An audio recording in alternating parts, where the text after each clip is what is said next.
Greetings, fellow Empyreans. I am Ashrothi, the voice of New Eden, and it is July 3rd, YC128. Happy Liberation Day! This is the Universe Show! Welcome, welcome, welcome, guys. All right, today is going to be a much more chill day than yesterday, at least for me. If you guys haven't checked it out already, we did the part 2 of our From Dust to Avalon story, trying to piece together this conspiracy, especially around Mens Repala. Last week we did it. We covered Mens's story within Templar 1.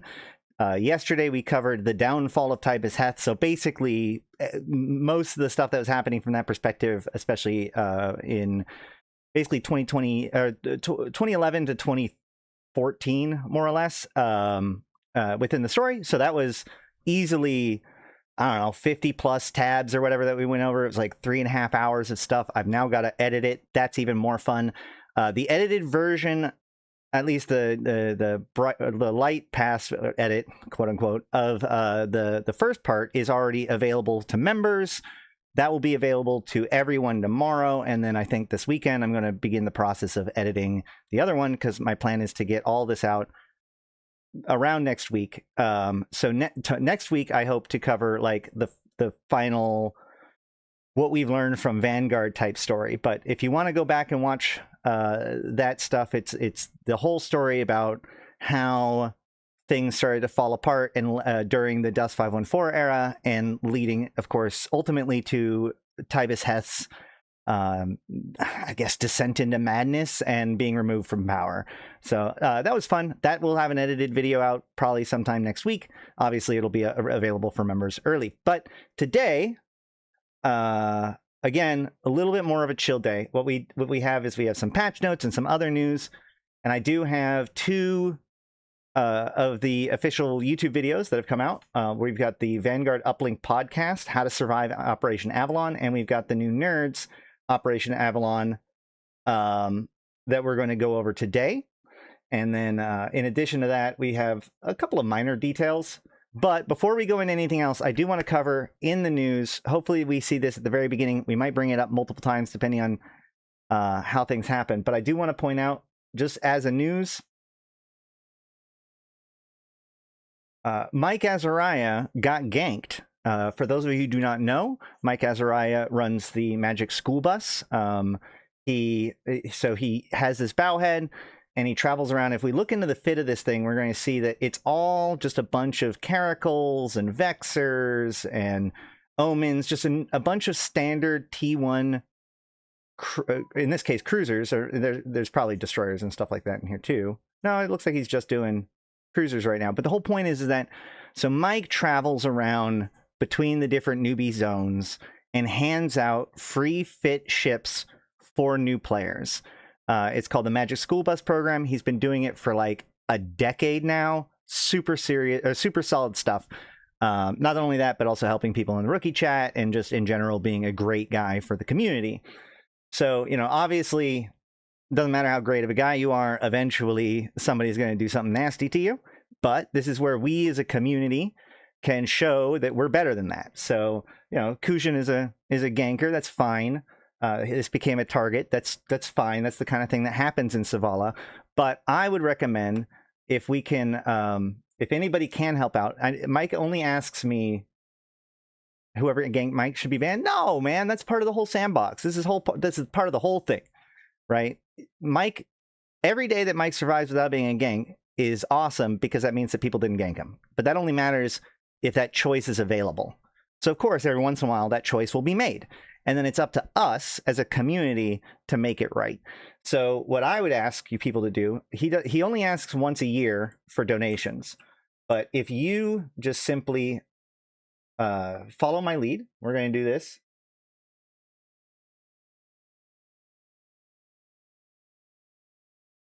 Nobody really is sure why Goons did it. There's a decent enough chance that Kuhn, A, didn't realize who he was ganking, and B, paid him back. But that doesn't matter. That doesn't matter. This is us. No. We don't need to hunt the guy. Kuhn's fine. Don't worry about Kuhn. He's fine. But we're going to make it good. So we are going to close this and then go here. We're going to search for the name Mike Azariah. You should be able to find him. He's very easy to find. He's part of the scope and all that stuff. And then we right-click him. We go give money. How much ISK do I have? Oh, good.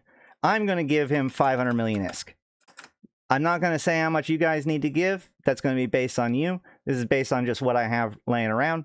I want to make sure to make him right. I want to make sure that he knows that he's appreciated. So normally, like I said, he only asks during like the Christmas holiday season for donations. But you know what? He didn't ask me for this today. I haven't actually talked to him about this yet today, but let's make him right. So, boom. I'm just happy he didn't have my abyssal damage control that I gave him on that particular version of the school bus. Revenge is not, I mean, for sure. Yeah. If you want to take your revenge out or whatever, just realize that, like, Kuhn, I find it easier, just broadly, to think of Kuhn not as a player, but as like a force of nature, right? It could be worth trying to get even on him, but like, how would you even go about that? Obviously, if you want, there are different counter ganking efforts and stuff like that. And one of the best ways you can mess with him is by stealing his stuff when he tries to gank people. But ultimately, like, he has been playing this game for a very long time. He understands what he has committed at any given moment. So the amount that you can punish him is relatively minor. The best thing you can do is try to mess with his ganks. But the best thing is just understand that he's a force of nature and try to get him to gank somebody else instead of you. What was incredible is right after he got ganked, he jumped right back in and continued to re-gear and continue the bus. Oh yeah, for sure.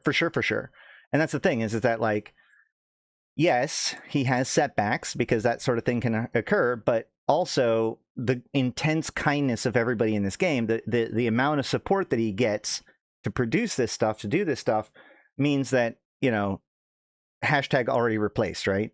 So that's just my thoughts about that. In addition to that, we have patch notes.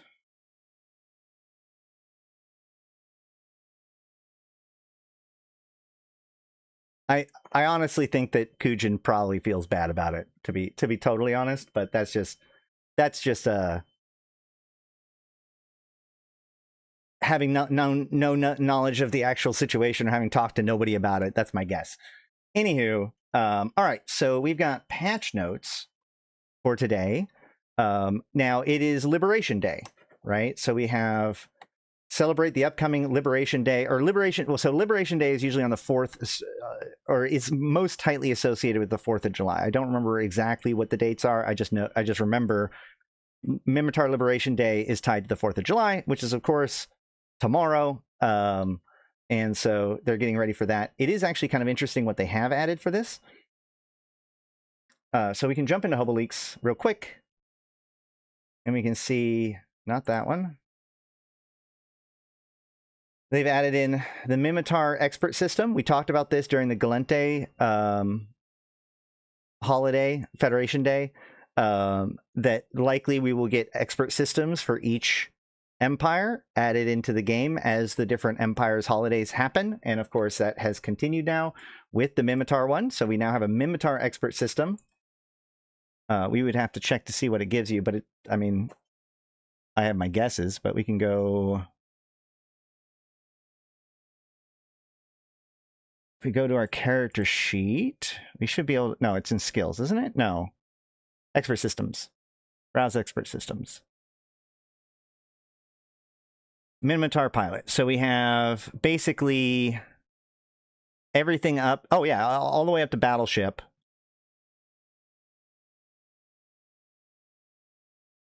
And it looks like Tech 2 medium weapons.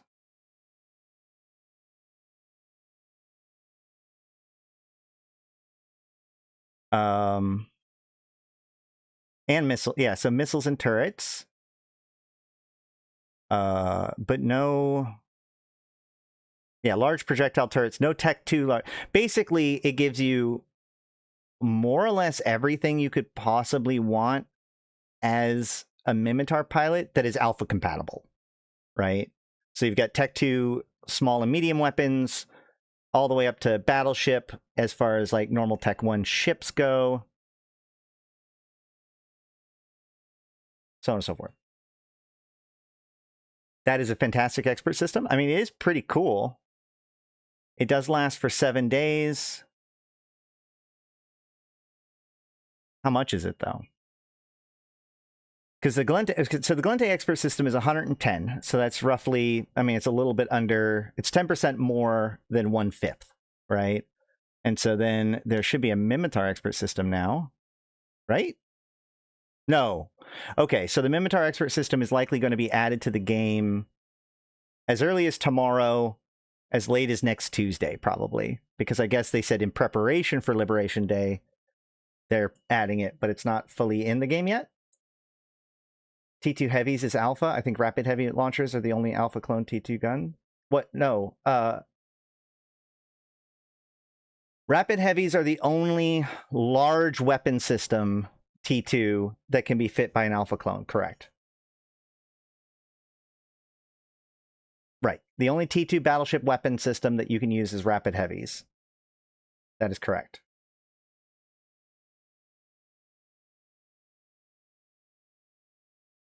But in addition to that, we also have some new backgrounds. And so what's interesting about this is we're seeing not only the background for this event, but also they put it in for the next two.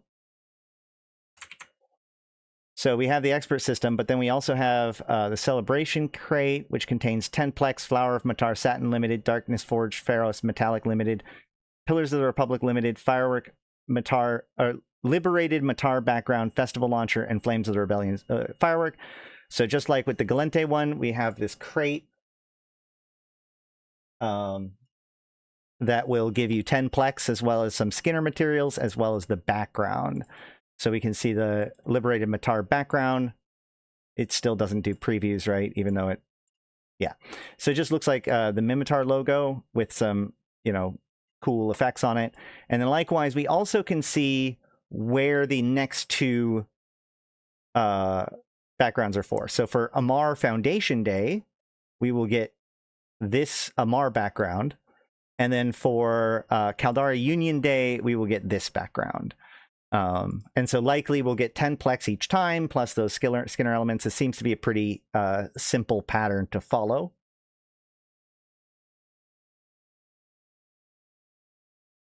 I'm getting addicted to being an Omega. Yeah, well, I mean, you know, being an Omega is slick and good.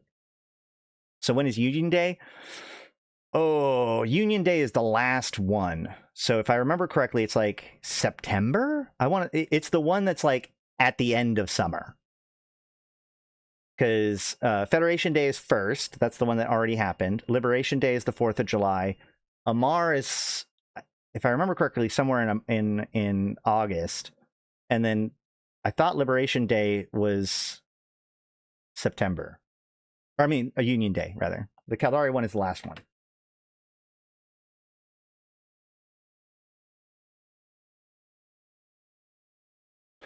Right. It's around Labor Day. That's correct. Which is like the end of the summer, right? All right. Let's see here. I figure out where to put my windows all the time. I don't know, having skills completed when I log in is very satisfying. Absolutely. Oh yeah, for sure. I've always loved that skill training completed. It's almost worth making a new character just to hear it all the time again. Okay, what else? So in patch notes, there also was some localization, who cares? And they fixed the icons for some filaments. So not too big. Nothing else in Hobo Leaks is special, right? Hold on.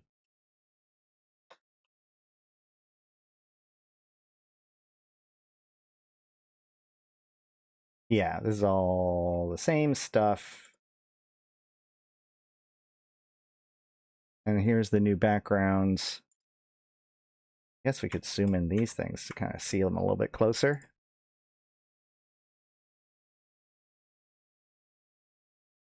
That ends after the first year or so. Now I get like one a month or two. It's always nice when you like decide to train into something new, and so suddenly you start getting like skill training completed over and over again. That's always nice. It's been a while.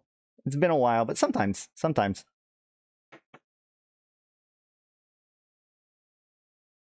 That said, I did show this off last time, but I do want to show it off again. Hold on one second. There is a fella who has been working with us in the background and is now on the Discord. Where is it? Where is it? Where is it? There it is. So we have app.tether or app.evetether.com. You can find the link in the Discord. Make sure I don't accidentally anything.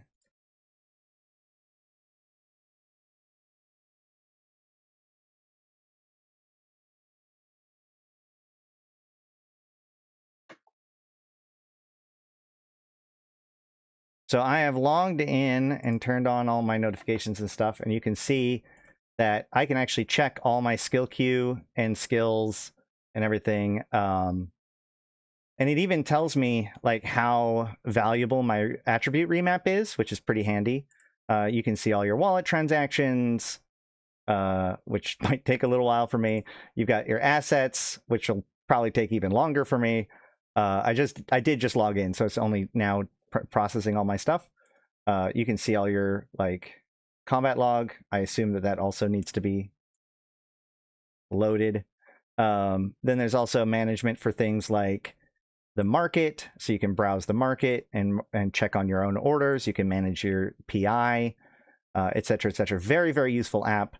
So if you have any feedback for it, though, the developer of it is in our Discord in the channel Tether app.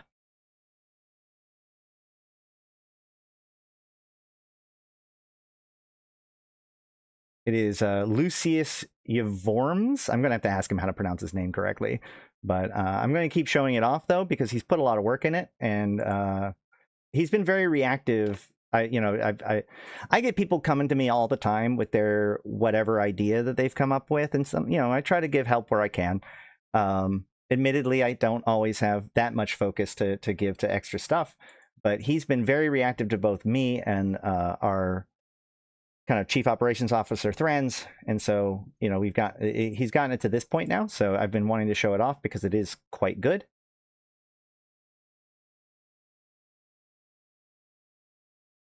It's nice now. It's 45 days for Caldari Freighter 4 or 5. Yeesh.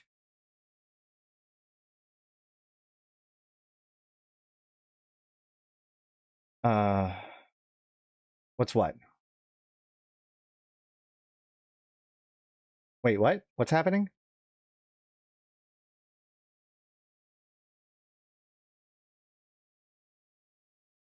What's what? What's the system name? What's going on? What are you talking about, Malak? I'm so confused. Anywho, all right. Anything else that we want to cover before we jump into the main event? Oh, the app? Yeah. It's like I said, it's app.evetether.com.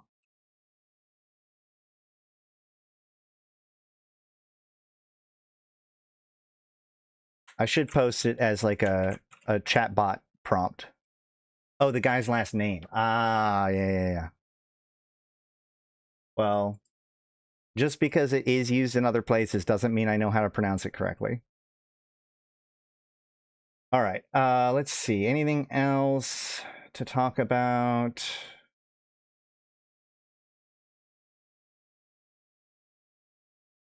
We do have the team security ban report, which we like to look at every month. Which name? Okay. Hold on.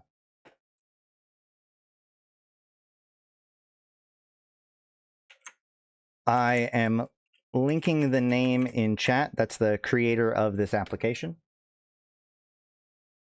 Anywho, okay, so ban report for May 2026. We also have April 2026, just to be able to compare the two. In April, we had 3,744 total. In May, we have 4,758 total, so that's like literally a third more people. Well, let's look at where those numbers are. ISK buying goes from 117 to 108, so there's actually less people that are being banned for the buying of ISK. ISK selling goes from 1678 to 1681, so very consistent there. Remember, ISK buying covers just the people doing the transactions. ISK selling includes is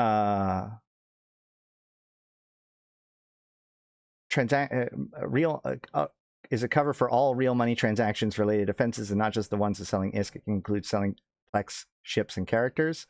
I'm pretty sure that ISK selling also includes people that are like advertising in like rookie chat or whatever, which is why that number is so much higher, if I remember correctly. Because otherwise, like, it doesn't really make sense that there's only 100 people buying but 1,600 people selling. That doesn't really make sense. But it does make sense if you think about the fact that like the advertising of the RMT is part of it too. Are they going to ban themselves? What do you mean? At any rate, so then payment fraud goes from 82 to 62. So it's actually down, even though the numbers are down. So we're going to go with automation use goes from 1716 to 2634. So almost 100% of the extra 1,000 bans are for automated use, which could mean people that are spamming in chat. But I think that it's more just like, you know, botters, right? Botters in various different places. Oh, he's poking because FC sells things for money. Yeah, that's their business. That's the difference. That's why it's important. That's why it's okay for them to do it and not us to do it, because they're the company. You don't get banned on your first offense. If you buy, you get neg wallet, which I also think changes things. That's fair. That's actually a good point too. But also remember that like there's also potentially multiple accounts. There's much more likely that multiple accounts are being engaged with this stuff, and therefore all of the accounts that they can link together will potentially be acted against too. So, but it's actually really interesting because I've seen, like, anecdotally on Reddit and elsewhere, I've seen so much complaining about botting and multi-boxing right now. Like there seems to be an uptick in people complaining about that. And I haven't quite really been able to process that yet. But that plus the fact that the number of bans is up is very odd to me. Because normally you would expect it, like, if sometimes they let the automator, you know, the botters kind of go for a little while, so that way they can catch all the little fingerprints of the bots and then ban them all at the same time. So you would expect when people are complaining the most about bots is when they're taking the least amount of action, but that doesn't seem to be the case. So I don't know if there's any correlation there at all, or what exactly is happening there. But also, accounts hacked goes from 151 to 273. Please get two-factor authentication for your apps or for your accounts. But yeah, so that's the ban reports. 5,000 new people banned. Hold on a second. I just got to check something real quick. Eve offline.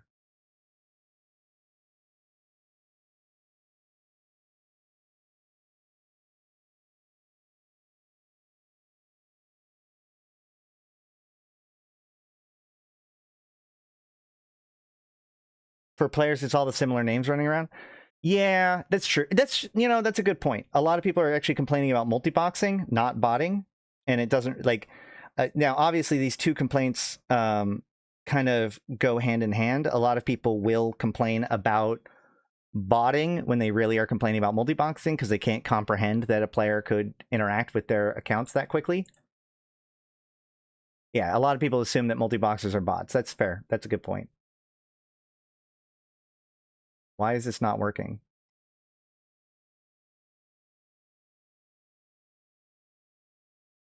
Why is this not loading?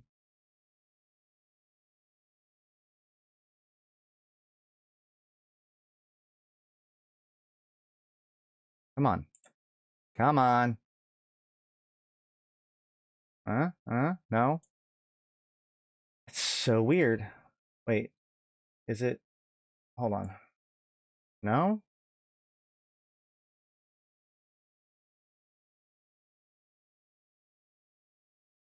Huh. Eve offline is not loading things well.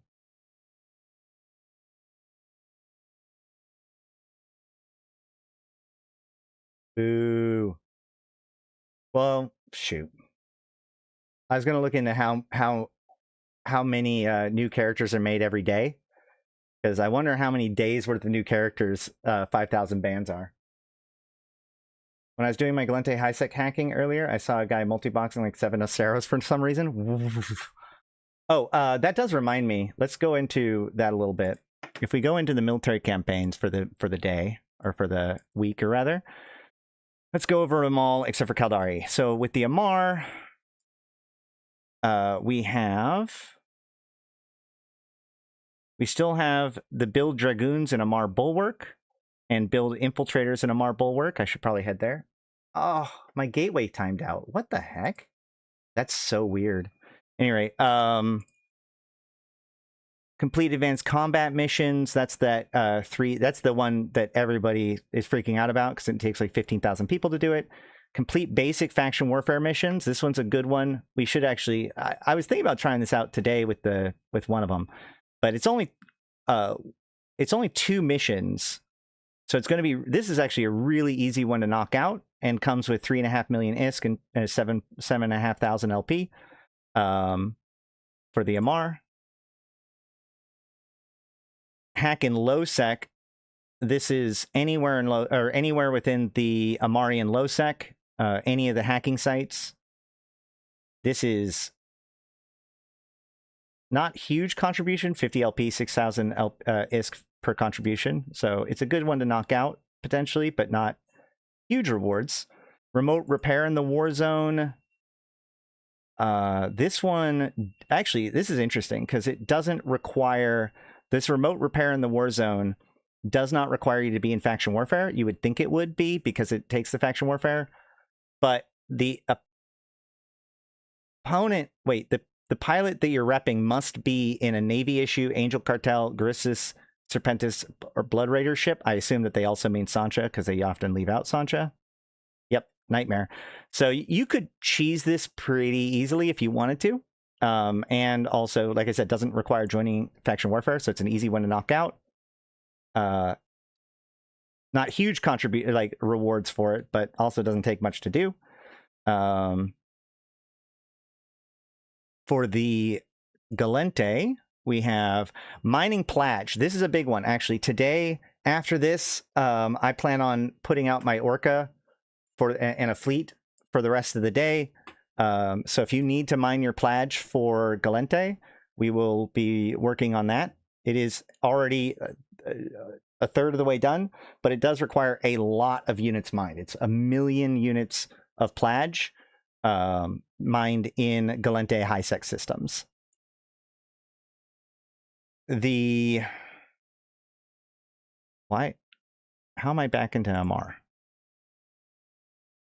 The build Pioneers in Gallente Bulwark is still available to people. We still have resources there if you're interested in Intaki.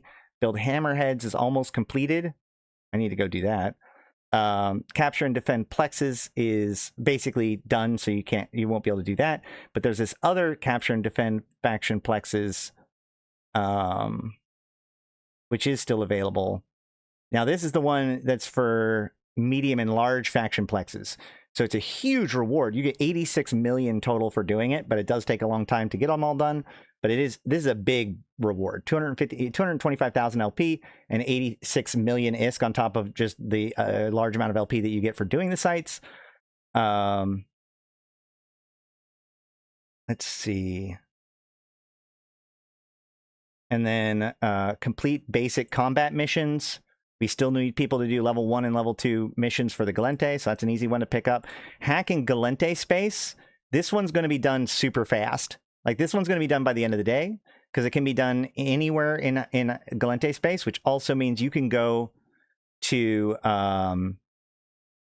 Actually, I don't know about the end of the day. It's been up for a long time.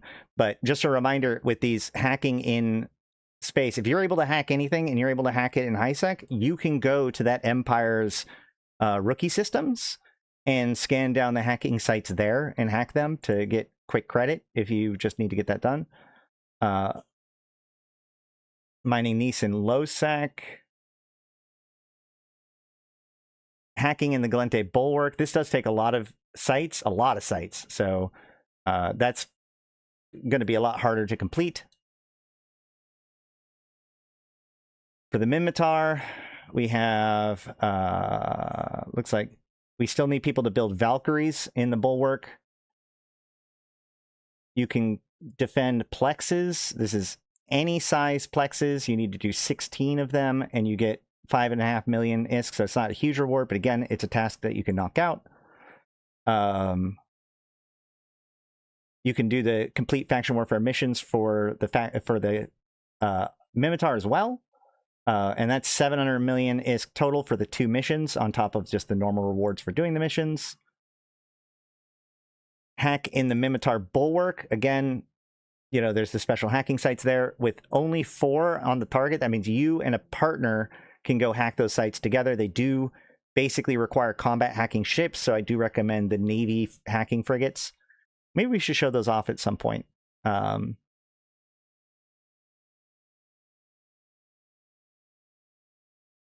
Nothing else is really jumping out at me as being a big one that we can do right now. So coming up in the next 16 hours is destroying known Capsuleers, but we don't know where that's going to be. Tomorrow is going to be mining, but we don't know what that's going to include either. And then next week is going to be damaged Capsuleers, which is always a stressful one to try to do. Sorry, for the MR, we have damaged Capsuleers in 5 days almost. So the next one coming up is a hacking task and then a mining task towards the end of the weekend. And for the Galente, we have wow. So in 4 hours, there's going to be a destroy non-Capsuleers. So that's going to be an important one to see in 5 hours to see which one this is, because depending on how that works, it's going to be one that could be completed easily, both individually, but also as a collective. So you may not have that much time to do it. You mine on your main, right? Oh, yeah, I mine with both. Bulwark hacking means for the frigate ones that you make you go suspect, locks the cannons on site. Yes, there's 12 cans total in that site. It does make you go suspect. That's why I'm saying, like, it'd be good to come with a friend.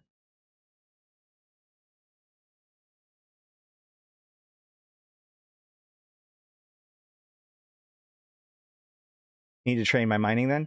Yeah, I mean, it can be good. Now, it is worth noting that if you just want to mine right now, and you don't necessarily want to mine, like if you're an alpha, or if you don't really want to commit to it, but you just need to do it for like a couple of tasks, it is worth noting that you can go into the New Eden store, and the best expert system in the entire game, in my opinion, is this one, the Mining Barge Expert System. So with this expert system is 15 plex, and for 7 days you'll be able to use a mining barge and a strip miner.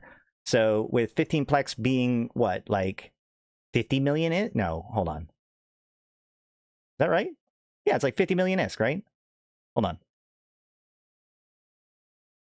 You can buy plex from anywhere now, so we can just go plex.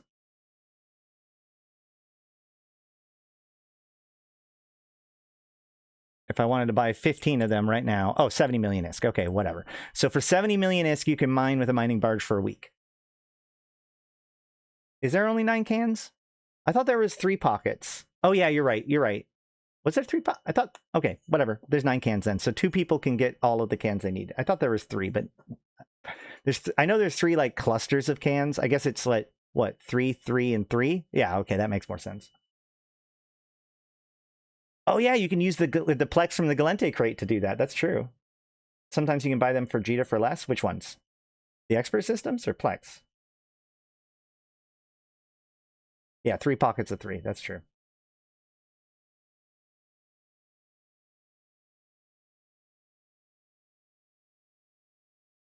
I'm going to try this one more time. I don't know why. Oh, it's working now. Thank God. So if we see here in the past, let's go look at the month chart, because we can see like every day, right? Oh, wow. Okay. That's a lot more than I thought it was, or that's a lot fewer than I thought it was. Okay. So the 9th.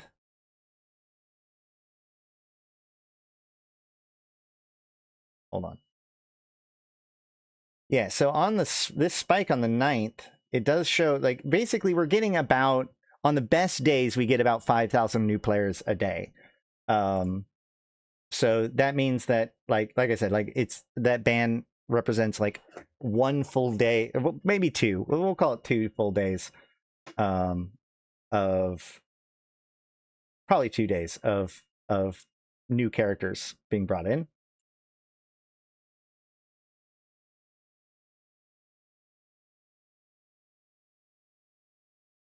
We can see that the average is still staying higher.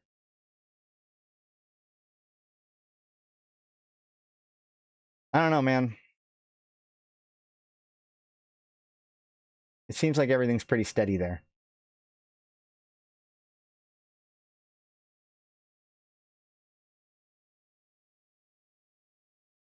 All right. Now then, let us jump into the Vanguard stuff. So next week is Avalon, which is going to be the Vanguard playtest, right? Avalon is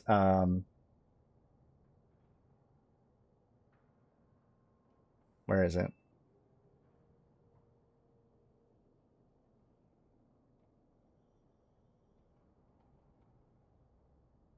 Really?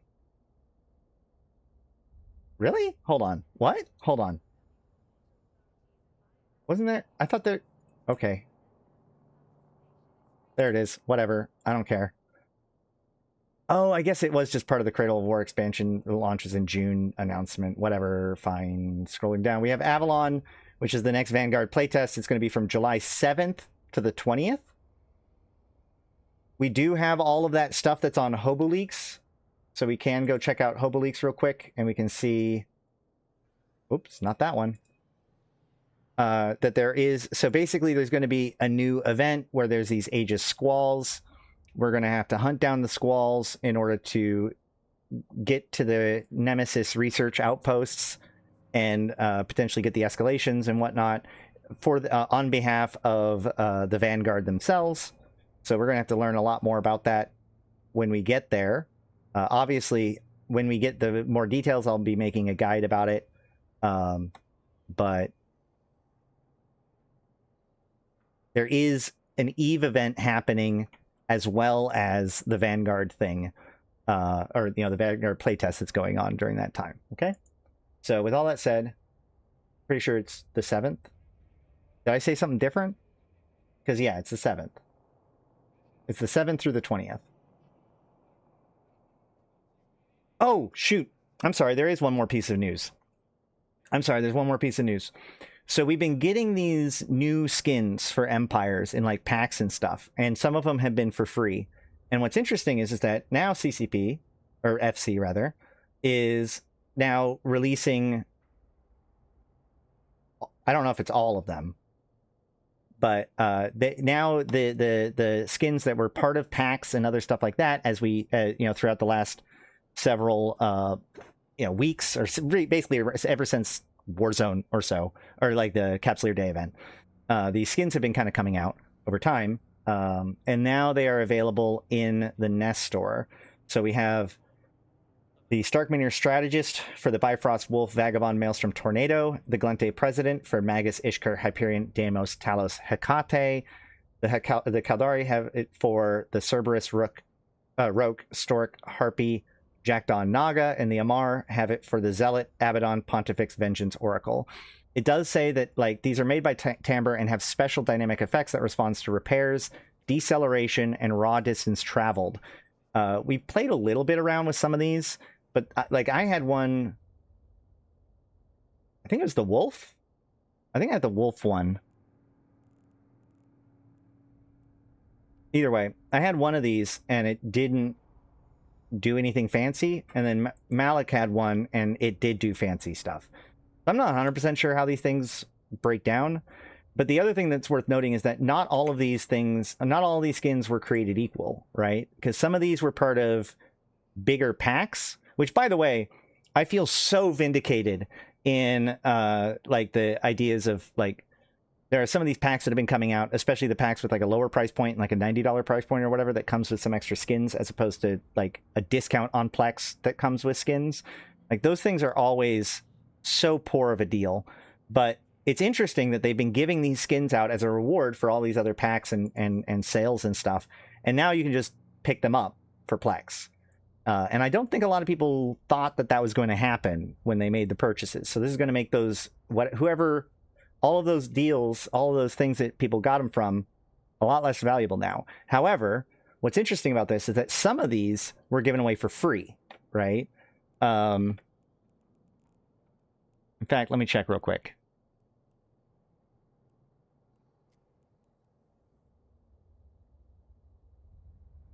What's up, Havoc? How am I going to find this amongst all of my skins? Hold on. We have Amatar. We have Presidential.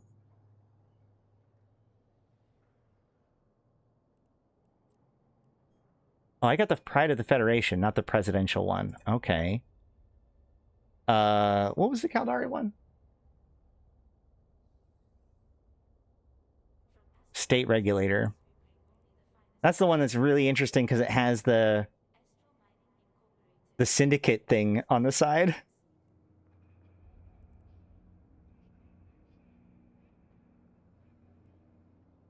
I don't have any of that one. Did I get any of these? Mandate of Faith. Ah, I did get one. I got it for the Confessor. I don't remember how I got it for the Confessor, but if I have it, that usually means that I got it for free. Is that one of the ones that you can get?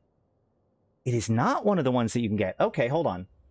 So the ones that are here... So the ones that are part of this package, these are probably not the ones that were given away. Malak, you have the wolf one, right? How'd you get the wolf one? Do you remember? Was it part of a pack or something?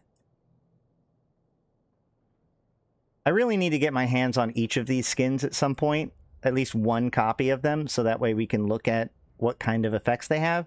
It's so disappointing that like they can mention that there's effects, but they're like secret. And there's no content creators that are like showing off skins. I don't know why. I mean, other than the fact that, you know, it'd be nice if FC helped provide some of these skins. But, you know, some of these EVE partners should probably have enough to be able to do that, right? It's so weird. The Confessor was a Twitch drop, yeah. So, I don't know. If somebody wants to consider picking up one copy of each each empires with them, DM me and we'll see about making it happen or something. I don't know. I heard there's distance warp, shield armor repaired, etc. Yeah, the post says dynamic effects that respond with repairs, deceleration, and raw distance traveled. Hold on.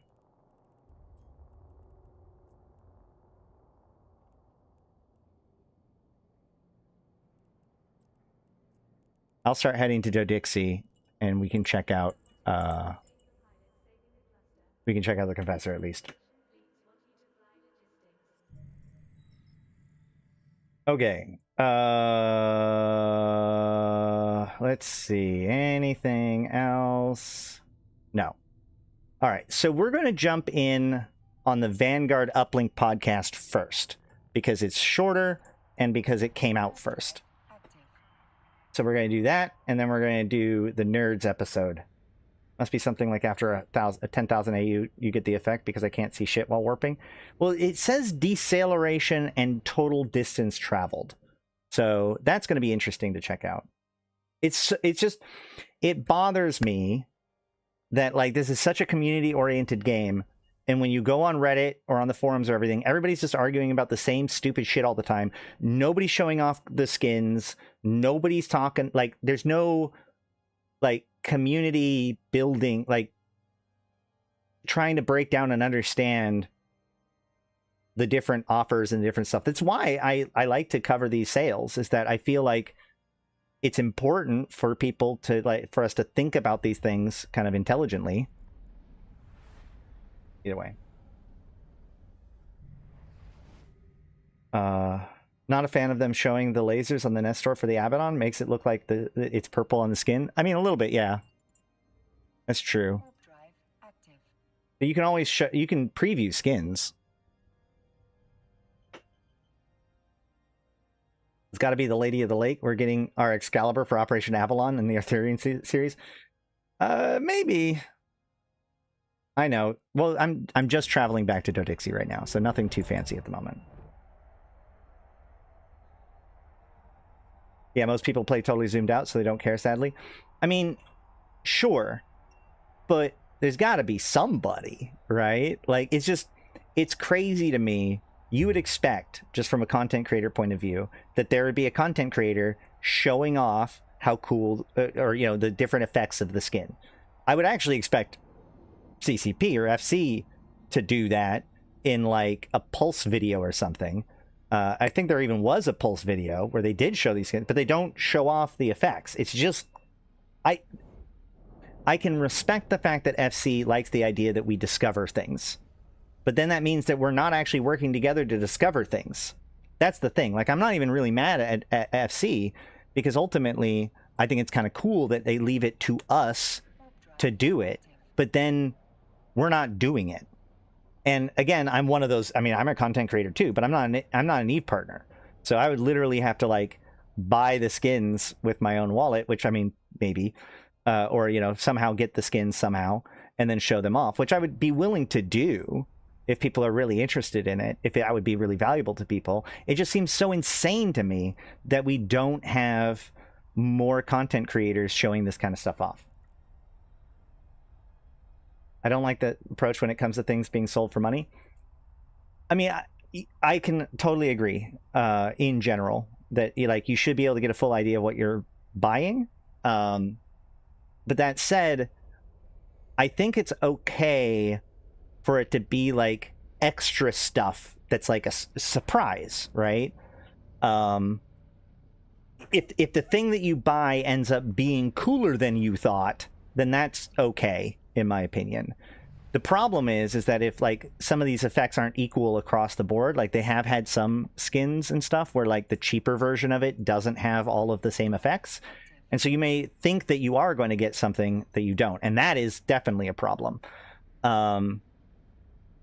Yeah, I think... Again, I think it's okay for there to be pieces about it that we discover. I've always been disappointed, a little bit disappointed in the community's ability to generate collective knowledge. I mean, we have some really good examples in things like Eve Uni and stuff like that. But, you know, there's so much...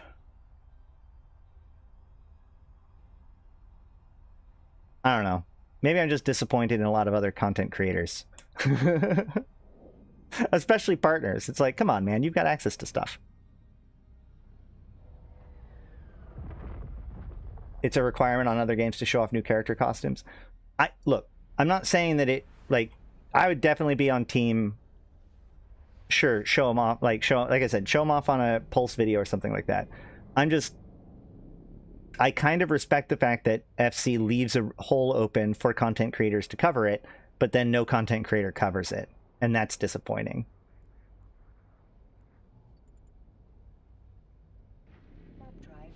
Wolf Starkman skin has the Starkman holographic logo turning on and off of the ship, and sometimes fireworks around the ship. Don't know what triggers it. Yeah, the hologram is when you're firing. Oh, that's so weird. But that's the problem, is it, like, okay, well, I'm going to get the Confessor one. I'm going to hop in the Confessor one, and if I can't make it cause any effects, does that mean that it doesn't have any, or that I didn't discover it? Because it was a free one, so maybe it doesn't have all the effects? I don't know. Fireworks is distance traveled? Well, but what causes the firework?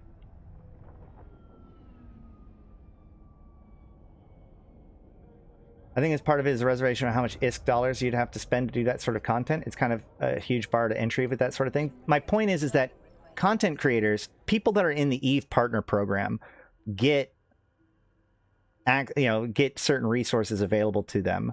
So they could theoretically, generate some ISK to buy some of the skins to show them off if they really wanted to. I agree that it would be better. I honestly think that it would be better if FC gave content creators a copy of the skins just so that they can show it off. That's what makes the most sense to me. Although some people might complain about that or whatever. Again, I want to stress, I'm not one of those content creators. I'm not an Eve partner. So I'm talking about other content creators should be given a copy of these skins so that way they can show them off, I would say.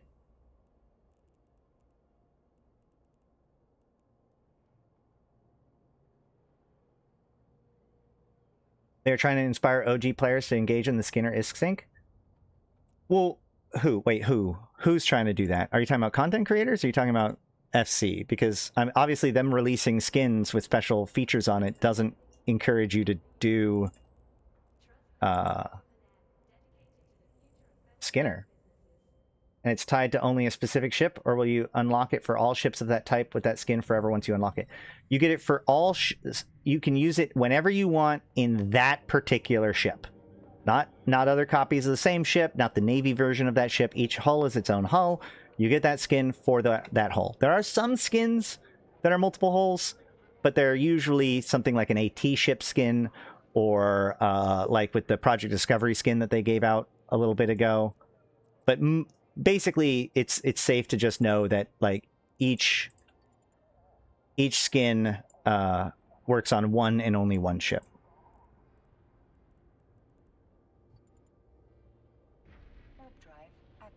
I mean, the effects. Oh, so that's a good question. Because, like, would it be each individual instance of that hull? Should be. It should be. Like, things like distance traveled, I would assume it's going to be on each instance of the hull. Like, if the effects I unlock are gone after my Harpy dies, it makes it worth way less. You have to... No, yeah. Like, for instance, with the presidential, or not the presidential, but the Pride of the Federation one, it shows the Federation logo after you've gotten a kill. But if you get a different one that doesn't have a kill, you don't get it.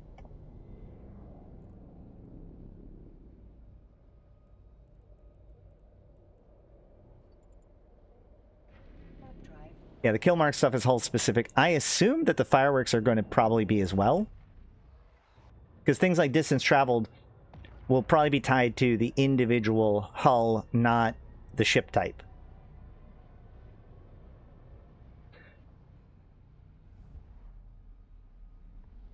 Does this require remote repairs?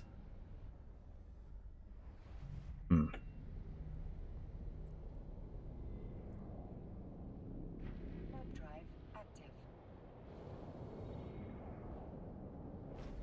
not seeing any effects yet.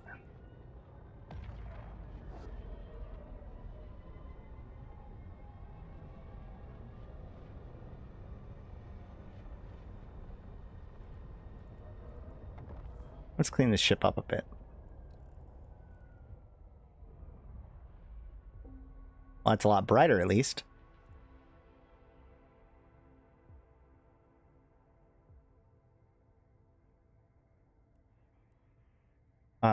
The firework is whenever you cross whatever kilometer traveled it is, not warping. Okay. Interesting. How do you know all this, by the way, Malak?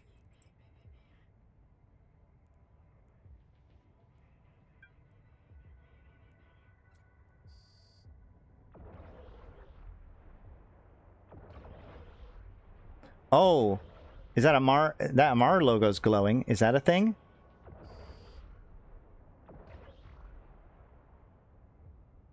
Yes. Wait. Yes. Hold on. That's a thing. So look, when I'm firing, I'm not shooting right now. As soon as I start shooting, you're going to see the Amar logo start glowing right there. Boom. Right there. That's kind of cool.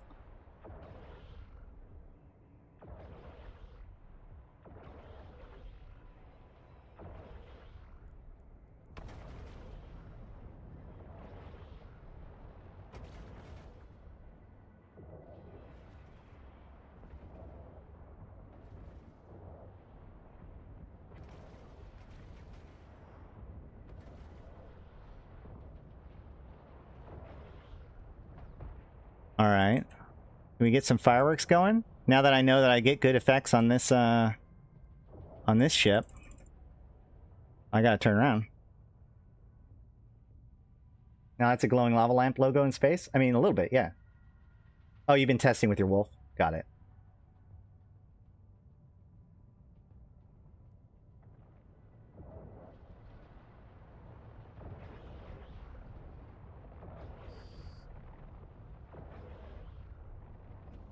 What about that light right there? Does that light go down?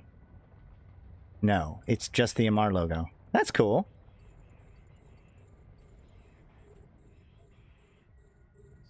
I don't want to miss the fireworks if I get them.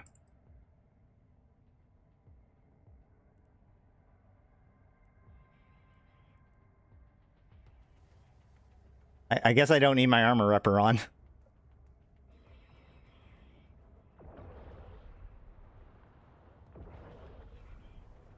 It's a long distance traveled? Boo. Like, how long? Should I go strap like a 10 MN on this thing and just, like, let her rip?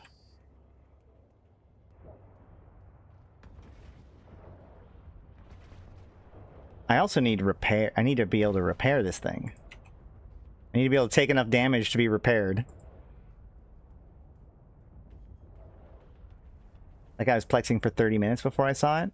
Okay.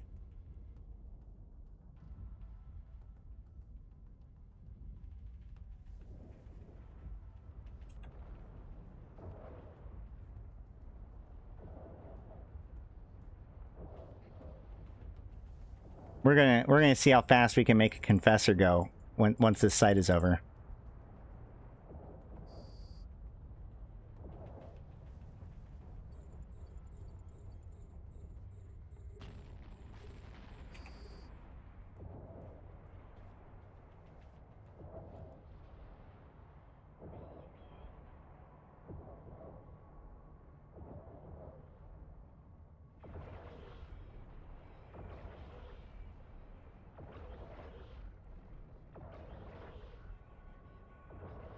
Just doing some manual piloting.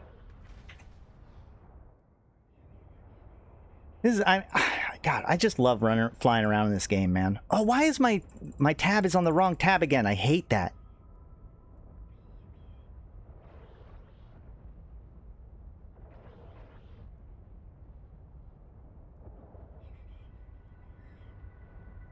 What is my actual range on this thing? Oh, 9.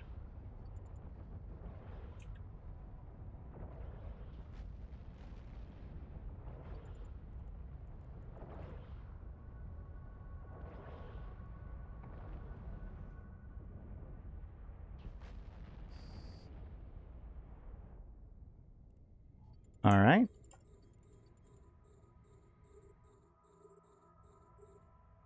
I've got some wrecks to check out.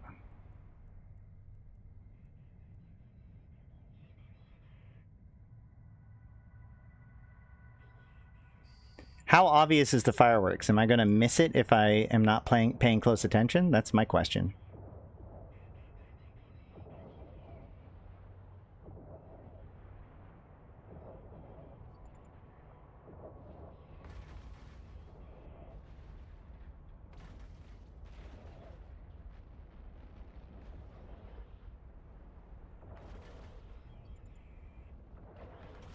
Oh no, crucifier.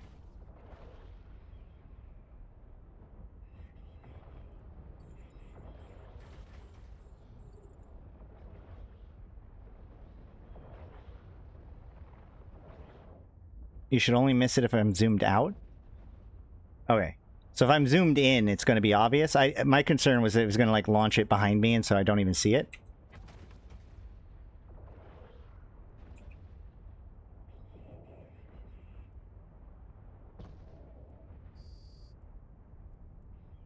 That's it for the site.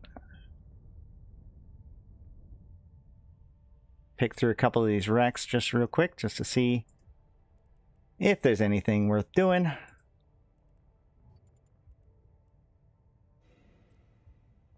Oh. I mean, almost a million ISK on this can.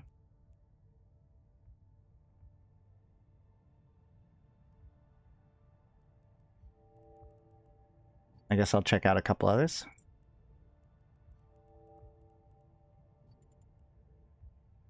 It was above your ship?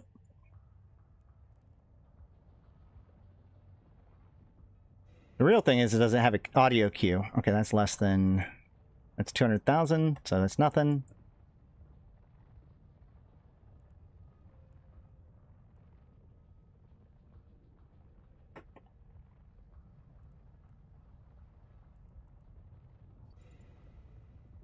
Nope.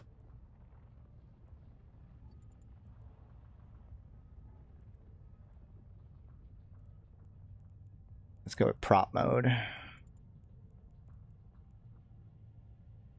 Oh, this is a 10 MN. That's why I'm so slow and clunky. I was wondering.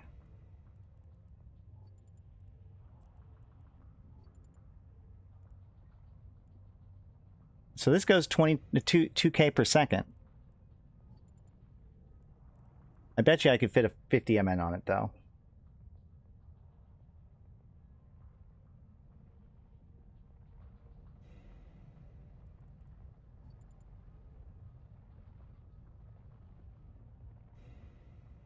Alright, whatever. We're going to head back to base and do that, and then while I'm doing that, I'm going to get the video started.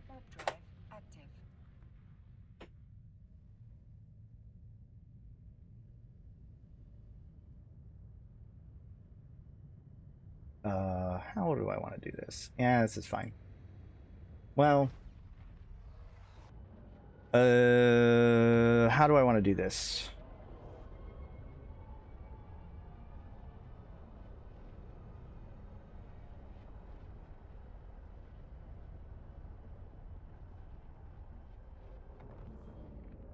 Let's do it this way, just so we can keep our eyes on stuff.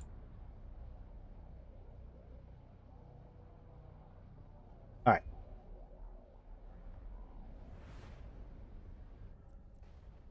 Double chin. Okay. It's giving me the double chin. Okay. Invade. Sho'Danar. Hey, Vanda. Hello everyone, welcome to the Vanguard Uplink podcast. I am your host, FC Gortz, and joining me today is the returning FC128. Hello. What a catchphrase. And joining us also is FC Kovu. So, Wow, the catchphrases are flying QA. off the chain. We are very close to Operation Avalon, so I thought we would use today's podcast just to do a sort of refresher, a beginner for those joining us for the first time as to how you get into Vanguard and what you're doing on the planet's surface. We have launched into Vanguard. The first screen you're going to see is your kit, your locker room. Mm-hmm. Okay. We do have some stuff to look at closely, I guess. So we have the locker room, and the locker room is like where all your equipment and stuff is maintained. So we can see we have weapons loadouts, we have expeditions, fitting, market, manufacturing. Market's interesting. Manufacturing has been a big piece of this. You've got your 3-man squad, which is pretty normal.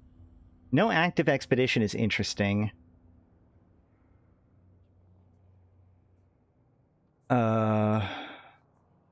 Otherwise, it seems pretty normal so far.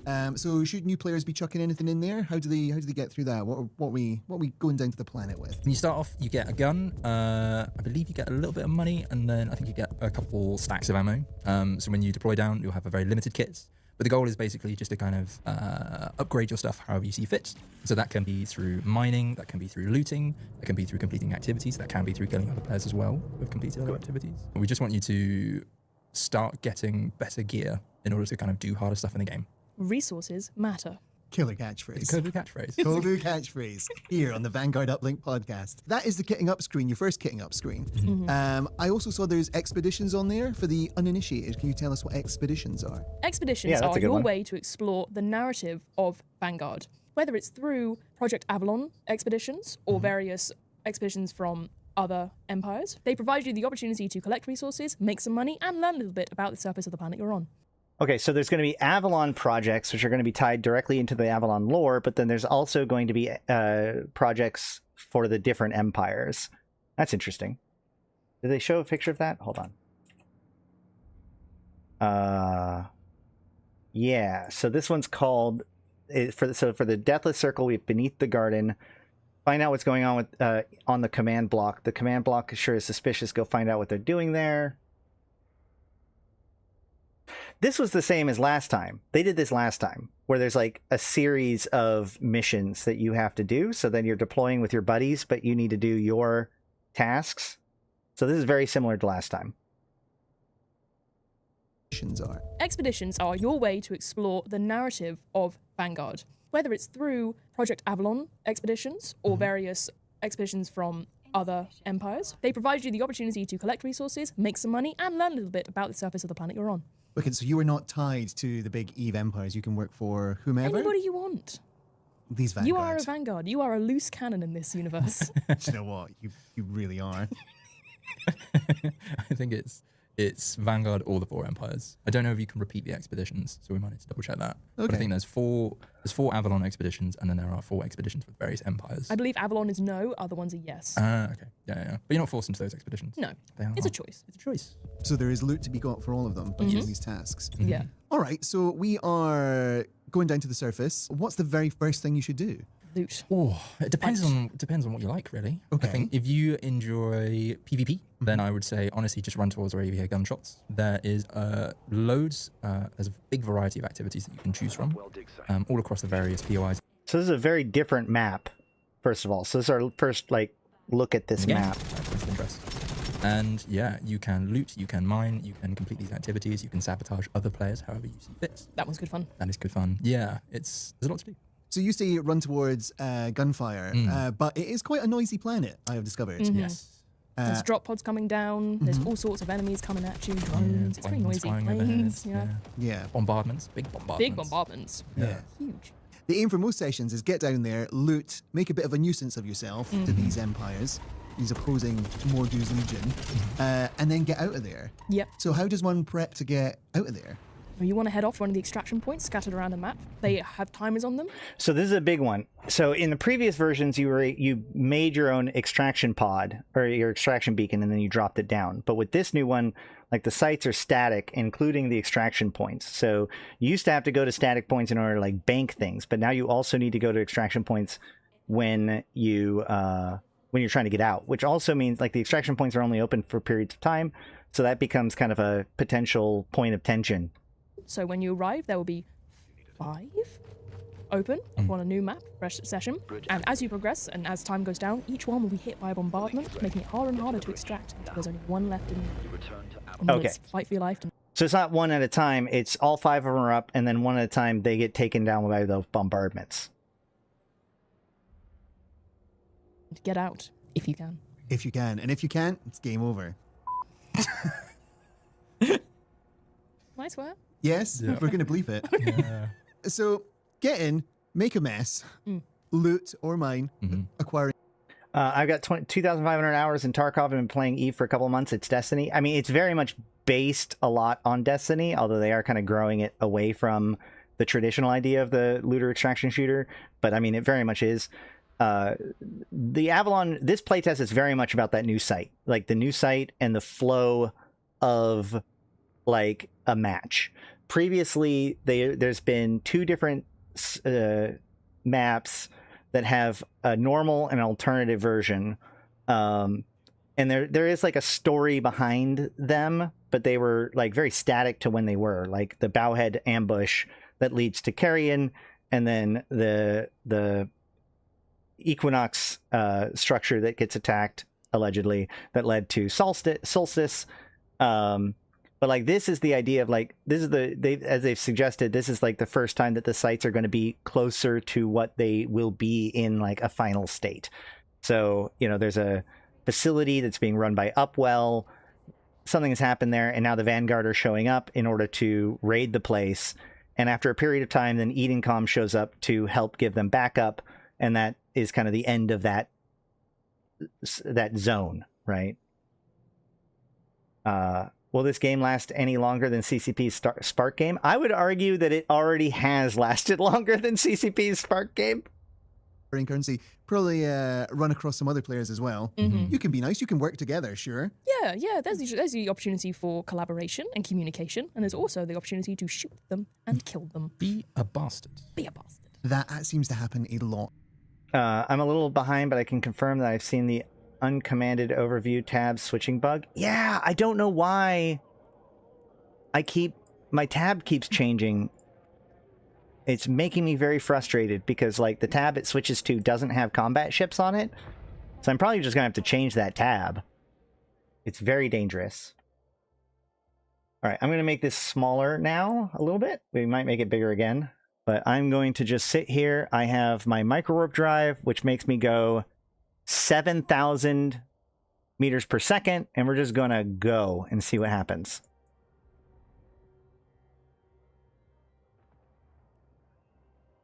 In the office playtests. A lot of grudges settled. But we encourage you, the player, to perhaps work together with the other vanguards because these points of interest, They are tough.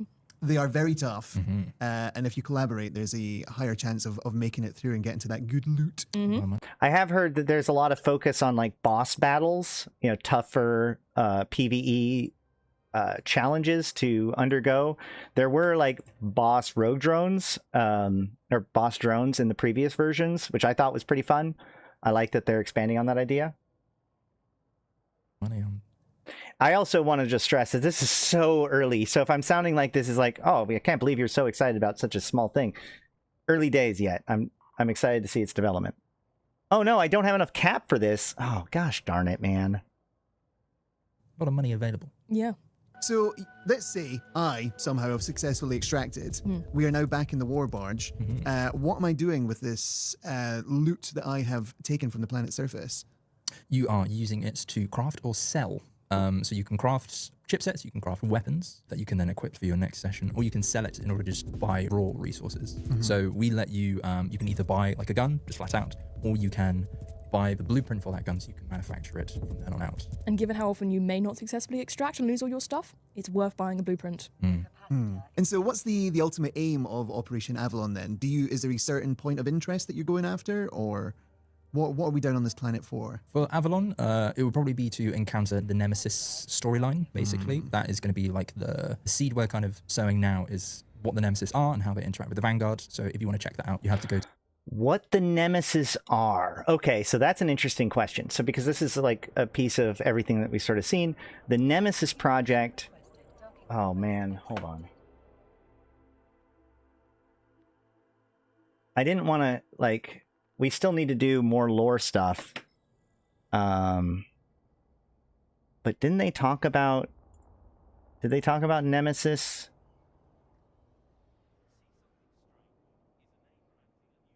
I know they've mentioned Nemesis somewhere. So Nemesis is Aegis's project, right? So the Avalon is the Vanguard project, and Nemesis is Concord's project. And I thought there's somewhere around here that we have data from Concord. Maybe it's on the Discord. I'll have more stuff ready for this next week, I think. I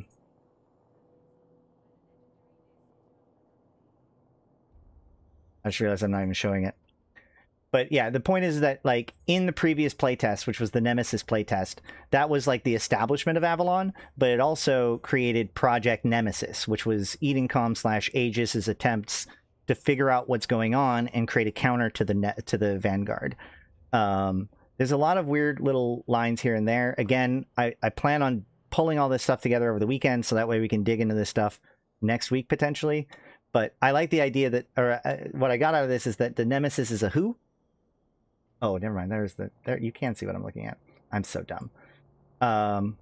It sounds like the Nemesis is the name of, literally like the Aegis Vanguard project, which is what a name for the police to. Yeah, you know, we're the police. We like to keep order and balance in the cluster, and these new war clones are causing all kinds of problems. What's the name of our solution to that? I don't know. Nemesis. It's so weird. Might as well call them Op4, but you know, whatever. to the command block, which is the big building in the map.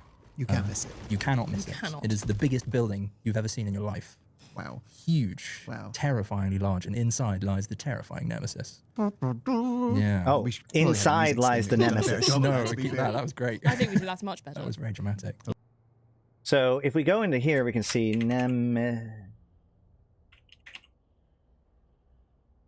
we see references to, we have the Nemesis Test Center, we have the Nemesis Covert Research Outpost working on a project known only to leading members of Aegis, the mysterious project Nemesis.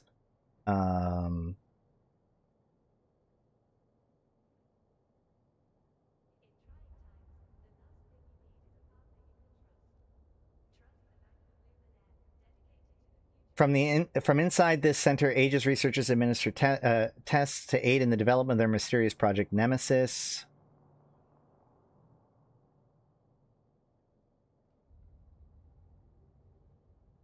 Their activities taking place is under purview so secretive that even the wider Edencom organization lacks the security clearance level necessary to provide oversight. A special task force directly under Aegis controls has been given responsibility for combat operations. That's pretty wild. A vault containing resources used by the Nemesis research team.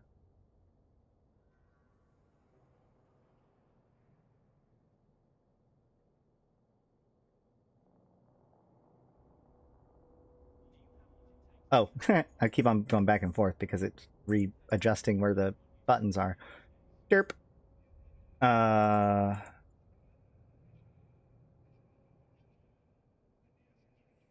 that's all we got. Okay.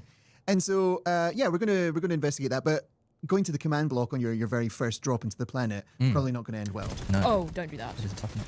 The Fort Knox. For Knox of space. That's scary. So it's an upwell facility surrounded by Mordu's legions, ready to back themselves up. But if you're going to conquer Operation Avalon, that's where you're headed eventually. Yeah, yeah. You want to grab your mates and you best get out and go straight in there. I was going to ask you for top tips. Yeah. This is the key to success is collaboration. Wonky, what are your top tips for getting through Operation Avalon? Ooh, my top tips. My top tips for Avalon, I'd say you definitely want to try out the different weapons. They look great, they sound great, they play really well as well. I also think you just want to have a look around the map. The new map, Lost Convoy, it's great. I think we've done a fantastic job on it. Loads to do. You definitely want to make sure you've got decent amounts of equipment. You want to have manufacturable items in your programmer, which is basically the way you manufacture things inside of a session. So you can do it on the front end as well as in game. You will chew through ammo. Ammo is essential, and you will be so out of it so fast. Yeah, boxes and boxes of bullets. You want to make sure you've got some programs in your crafter to kind of support you through the session, because you are going to burn through resources very, very quickly. And Kovu, you were saying earlier, you think the route to success is don't necessarily shoot everyone that you see. Yeah, collaboration is key. Work with your fellow Vanguard, communicate, try to take on the big bads together. That's what Vox Chat is all about. Say hi to other Vanguards out there. All right, that is all the time we have for these beginners tips. They did do like a proximity chat. Okay, so this one's pretty mild when it comes to information about it. Let's go ahead and jump into the nerds then. Move the microphone a bit further away from your face. I was getting some breathing then, I think. I mean, it's probably just because you're leaning in like this. Yeah, yeah. When you're back like this, it's fine. But when you're right here, you're like, I could hear like...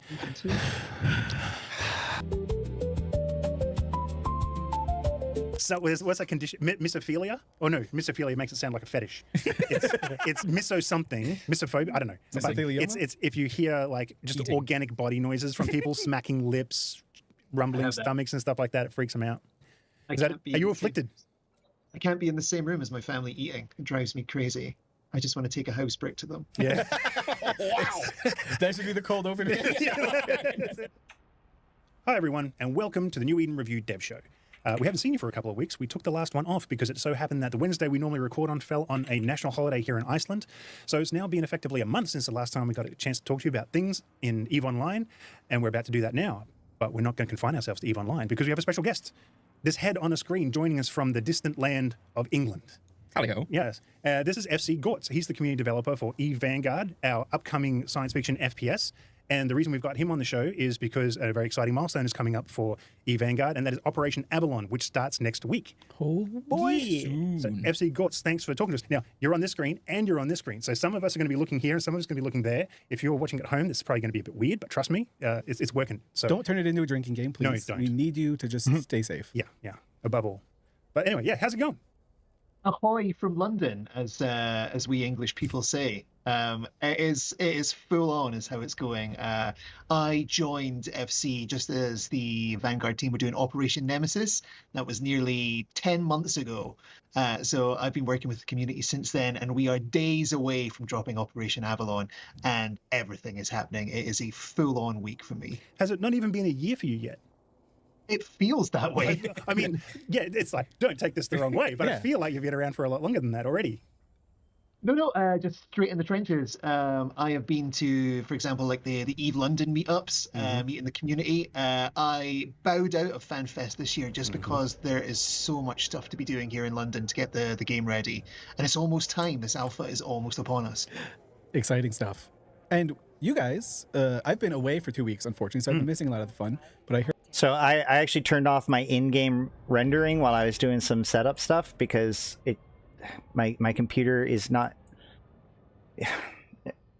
I've noticed that it causes my YouTube and stuff to get kind of hitchy when I try to play Eve, but while it's the main screen.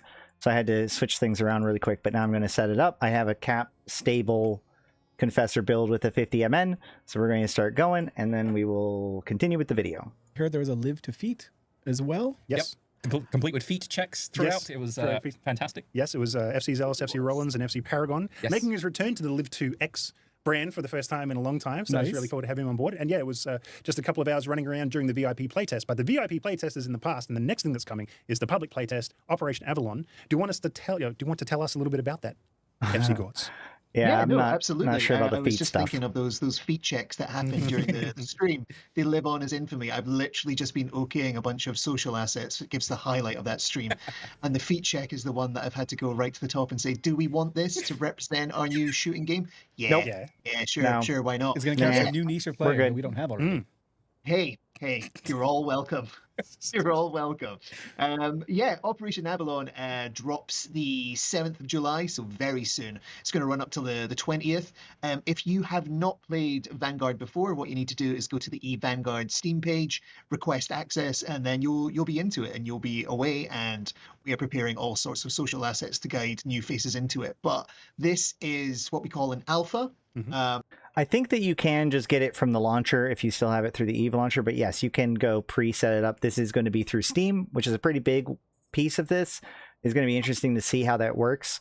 It's interesting because they said that the full Steam integration test is going to be in the winter, and then the military campaign integration test was going to be during the summer. It seems like those two got switched.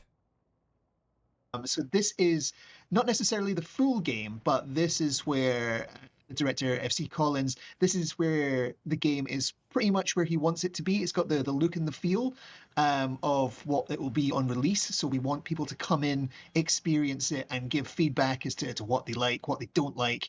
And that gives us adequate chance to make changes before we go into the big launch. But this is pretty darn cool. It is a big map filled with It looks like Erst at 60 years old. Wow. I like Erst. I'll just say that. That's all I'm going to say about that. lots of what we call points of interest, so like installations, and it is your chance. It has been some time since you've been able to set foot on New Eden. I know there's a big dust contingent still amongst us, and this is the first chance to basically pick up that story of what happens to the war clones. The war clones are cloning their way back into the Vanguard, and they are looking to take revenge, and that's what you'll be playing. That's cool. Hopefully it'll be interesting for the Dust 514 veterans, but also just anyone who just thinks the EVE universe is cool and wants to experience more of it. And from, a sort of a boots on the ground perspective, I do love, for example, in a lot of our trailers recently, we've had that sort of worm's eye view of New Eden, people in factories and things like that. And EVE Vanguard will let you sort of like go down to that perspective and see New Eden from a different point of view. Yeah, no, big time. My favorite part, you mentioned this, is like a lot of this map that we're playing is like an upwell facility. Basically, they're That's actually one thing that I really like about this playtest in particular, and this map, is that the other playtests, the other maps are, they have some facilities here and there. Obviously, the Carrion has the big area to explore. But all of the stuff that you encounter feels accidental, and I don't mean like they didn't do it right. What I'm saying, like, the reason why things are here is because of the event that led it there, right? Like we're exploring the bowhead wreckage, so we're seeing the inside of this torn apart ship, and so like I have always been very interested in kind of the more day-to-day, the mundane life of EVE Online, of the EVE universe, and so the fact that we can go into a facility that is allegedly still under operation. It'll be interesting to see whether or not there's any environmental storytelling in that or whatever, because like these facilities are going to be largely the way that they just are operated in on a day-to-day basis. They haven't just been ripped apart. There's not giant containment spills coming out because of clone vat bays that have been ripped apart because of the bowhead being destroyed or anything like that. We get to actually experience a real facility within EVE Online. So hopefully they do a good job with that. They're scavenging crashed wrecks, and you get to see that side of Upwell that's just brutally futuristic. Like you really finally understand that people are just expendable assets to these guys. There's very little in the way of safety features. You are an inconvenience to Upwell. You're just there to do your job. And Wait, so Upwell aren't just like this super good guy group. They're just maybe so they're a little bit evil. and they have When their policy isn't health and safety, it's just we'll replace you with another clone. yeah. Oh, okay. Essentially, the concept art that was coming out initially had like Upwell, the family friendly megacorp. Yeah. That's Are we right. sure this is? Yeah, are we sure this is going out? You don't want to change? No, right? Okay, out on social it goes, but that has now been patched. And so yeah, you've got you're going to be waging war amongst these. I do really like the old Equinox videos, like the framing of Upwell. Like every time Upwell comes out with like an advertisement, even like the Citadel's release was really good. Like this whole like super corporate vibe. The fact that Upwell has a Department of Friendship, I think they're a fun dystopian consortium. These Upwell facilities, and of course they are protected by Mordu's Legion, who are working as mercenaries to protect their investment, and you get to fight them up close and personal. It's really cool seeing those guys in the armor sets that they're bringing. And FC Zealous, when we did Live Defeat the other week, you were running around and I was watching from your POVs as you were running and gunning, and the client, the world now in Eve Vanguard looks a lot more realized than I remember from previous playtests. There's no more textureless, guns or, not really any placeholder sort of assets anymore. It started to feel much more like a complete game. Yeah, I mean, as you say, we saw that during the actual playtest as well. That one of the things they were asking feedback on is if you find something that's like that, let us know, because it's just a little helpful. Like we may have missed it somewhere along the lines, but Yeah, that's what they mean by like, this is what you see. Like they want it to be reflective of the final version. All of the previous playtests have had some sort of like clearly stand-in graphics. Everything from like the original mining laser being, yellow and like have little square, like prototype squares on them, all the way up to, the mining, the things that you mine, and like a lot of the points of interest were still very untextured, unfinished, looked like placeholder assets. So the idea behind this, again, this is part of it being on Steam, is that while it's not going to be a complete game, obviously, it's still under production, it's still in alpha, but everything that you see is reflective of what it should look like. So we can actually start judging things in how they're presented, because they're not necessarily standing. This is a real representation of what the game should be like, not just a fun vertical slice. It is still a vertical slice, but you know what I mean. you're right. It was very much a case of a variety of different options available to you. You could see all the different options. Everything was listed in terms of its capabilities and what you would expect. Everything was named when you look around the map with all the different points of interest as well, which was just awesome. I really hope that we add an Easter egg in there somewhere where it's just like a post-it note that says like, put actual asset in here, just as a nice little throwback to the FanFest presentation. Yeah. Just a little bracket that says replace me, just like actually in the previous video, right? Hold on. In this video, we saw that. Where was it?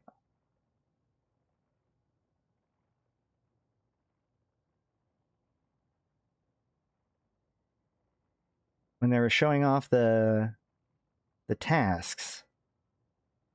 No, that's when you get back. I can't find it. Wait. No.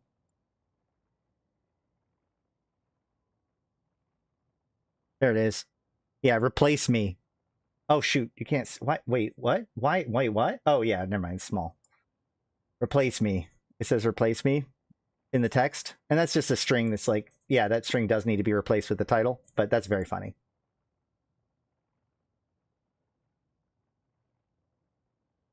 Yeah. Missing a ball. So, yeah, that's right. That slide in his presentation at FanFest was just like on point, sort of making it. Well, that's cool. But one of the things that we sort of touched on at FanFest, speaking of FC Collins and the presentation there that was given for E-Vanguard, was that we've gone at least 3K with this ship. No fireworks yet that I've seen. Sort of this burgeoning connection between EVE Online and EVE Vanguard, where I think it was going to be based around sort of like modules and things like that are lost in ship combat in EVE Online can turn up in EVE Vanguard and make their way back into the EVE ecosystem, things like that. Yeah, they did talk about that, about how like the Vanguard sites, basically as a ship gets blown up, that could trigger a wreckage, and then you could salvage some of the stuff that got destroyed in EVE Online. That was one of the ideas that they pitched at FanFest. Really exciting stuff. Operation Avalon isn't going to have that. No, from my understanding, it's only normal travel. Yeah. No, I mean, my prediction is it's going to be at 10K. We'll see, but I was just giving everybody an update. If only I could get some sweet Mike loot. Oh, well, I mean, all that stuff is just basic T1 ships. It's not like what Mike dropped was super elite, but you know, whatever. That sort of degree of interconnectedness quite yet, but there is going to be a connection between Operation Avalon, EVE Vanguard, and EVE Online, because there will be an in-game live event happening in EVE at the same time as Avalon. Now, I don't know if you know quite so much about what's happening on the EVE side of things, FC Gortz, but I know FC Zealous does, because we were talking about it a little earlier. Do you want to just sort of like tell us a little bit about what the parameters of the live event are that'll be happening for EVE players to enjoy while Vanguard are doing their thing? Yeah, so very, very similar to what we saw during Operation Nemesis, I think it was. There's going to be a series of expeditions, I think they're called, in Vanguard, that are going to be running. And it's essentially like a missions. Like you work your way through an expedition track. Once you get to the end, then you've completed that expedition. But the idea is that once enough of those expeditions have been completed in Vanguard, that over on the EVE side, you'll have an event will be kicking off. It'll trigger an event in EVE Online. So they'll... Right. Okay. Yeah. So I can't. I'm gonna have to go back and look at the Nemesis stuff to remember what was happening. So basically, doing stuff in Vanguard could trigger those squalls to spawn, and then you follow those squalls in order to get to the sites, etc., etc. Let's see what they have to say. The EVE Online live event running in the background, which is sort of kind of like the live events that you're used to. There'll be like the login track, there'll be the reward track for completing tasks in the event. Seasonal event kind of thing. The seasonal event, yeah, with the various kinds of sites that you get usually used to seeing in high sec and low sec. Like there'll be combat sites, there'll be hacking sites, there'll also be salvaging sites, which is salvaging. Yeah, sites. man, something for salvages, which is really cool. And I don't know. Well, if you participated in Operation Nemesis, you would probably be aware of like what the event you were referring to is. Yes. When Vanguard, what do we call Vanguard? What's your demonym?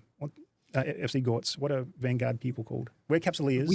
War clones. Yeah, we are for now war clones. Okay. We feel that's keeping with the lore. So they're not Vanguardians of the galaxy? No, I like feet enthusiasts, but I feel like we're sort of starting to go down a dark path. If we start to use that joke ironically often enough, eventually it stops being used ironically. We need Sponsored by WikiFeet. No, yeah, this is Not actually sponsored by WikiFeet. Sorry.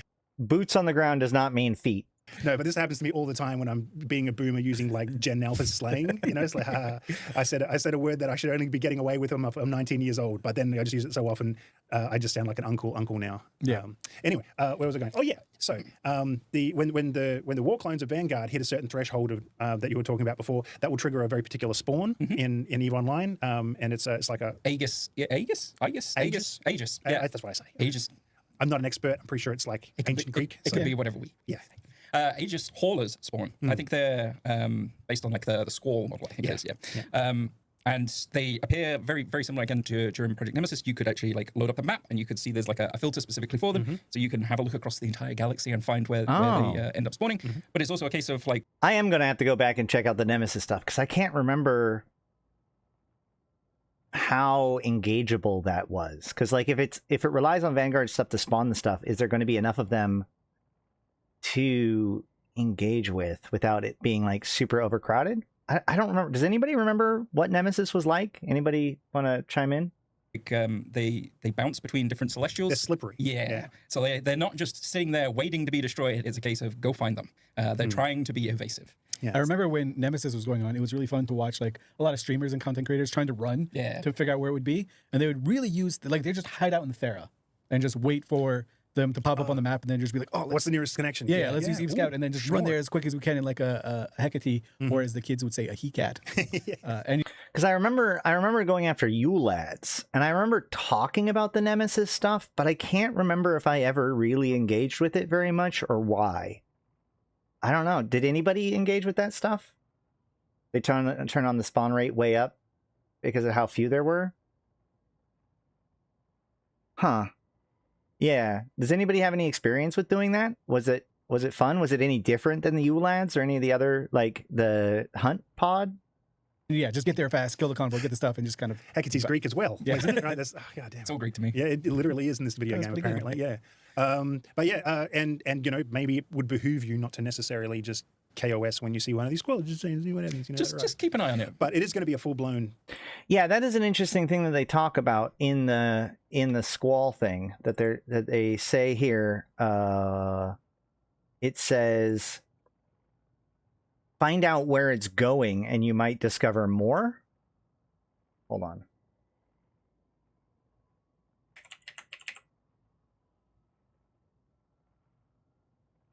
And there is the squall wreck.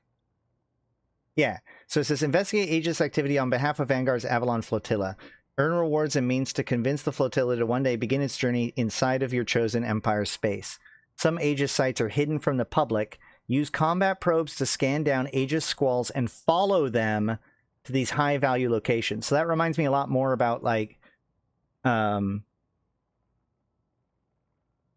Blood Raider Sodios, where you have to find the diamond rats, like the hauler, and then you attack it, and then you follow it where it goes, and that's how you find the Sodio, if I remember correctly. Feels very similar to that. Seasonal event happening in Eve Online, which kicks off on the 7th, which is super neat. And, yeah, the shipyards. So you can enjoy yourself in Eve, but absolutely encourage you to try out Eve Vanguard as well. And so you mentioned before FC Gortz. You can actually, I'll include a link in the description of the video, but you can go to the Eve Vanguard Steam page now and click on the request access button. So what do you know? What actually? If I'm just like a bona fide nerd, it comes on, clicks on request access and starts twiddling his thumbs, waiting for the 7th to roll around. Do you know what the actual kind of like process is then for me? If you're an Eve Online player, you obviously have the Eve launcher in there already, and there's the little Eve Vanguard section. Yeah, you just can click switch that. on that tab, and then you just choose your player account and download the right build, right? Yeah, that's correct. And then just for Steam, there are some very, very clever nerds here that have a big list of all the applications that are coming through. I think the plan is to like let 10,000 at a time into the game. Yeah, there's a lot of requests coming in, but it's pretty painless. Just go to the Steam page, click request access, and you're in. There's going to be no bar to hit. We want everyone in. We're not vetting. We want as many eyes as possible to give us feedback. Many feet as possible. Many feet on the I'm ground. going to keep coming back to it. I'm sorry, dude. It's just... That's 200,000 toes that they're adding in at a time. Jesus. I don't need to be cursed with this knowledge. Stop. Cool, but it is a public playtest though, so you do not have to be an EVE Online enjoyer in order to participate. So if you've got non-EVE playing friends, like first of all, why? But if you do have friends that don't play EVE Online because they're more like FPS orientated, I do need to start telling all my FPS friends to come try Vanguard out next week. you can say, hey man, grab the playtest for EVE Vanguard and come play it with me. They can still just like participate. They don't need to. They'll need to create like an account through the launcher, but then they don't need to get Amiga or anything like that. They can that's one of the things. You don't need Omega. You don't need anything. Just go in and enjoy and pew pew. Especially if you are. Well, I wanted to make sure because I'm paying attention to a bunch of different stuff. So if I miss the fireworks and they go off without me seeing them, please say something. An EVE player, and you're going to go and encourage them to give me some spawns. You want to come play this so that we can get some stuff in EVE. You hit on a very good point there that maybe if you're Oh yeah, the rewards, we do see that there is a new officer mod. There's this new damage control, which helps against breacher pods. Not sure how much that's going to play into anything, but there is like a whole bunch of drugs and stuff. But then there is a inertial stabilizer, which we can check that out real quick. Hold on. Oh wait, no, we can't. This is not on Tranquility yet. Dang it. All right. Well, let's look real quick at its stats. It has nope, that's not the right one. No, that's not the right one. Structure hit points, signature radius modifier 0.9, inertia modifier 22.5.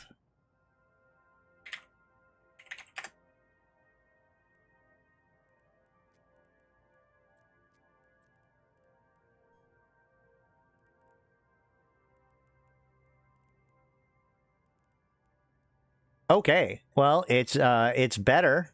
So that's 22.5 for the inertia modifier. So that's better than the best one, which is 120 million ISK for the Shadow Serpentis one. That's going to be really... This is actually going to be potentially very valuable because freighter pilots, that's going to be like even 1% additional agility for a freighter pilot could be huge.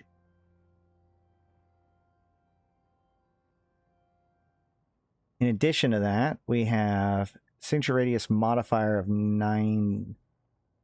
So I'm assuming that would be about that's the same modifier as the Serpentis. And then, is there any other values that are important for this? No, that's about it.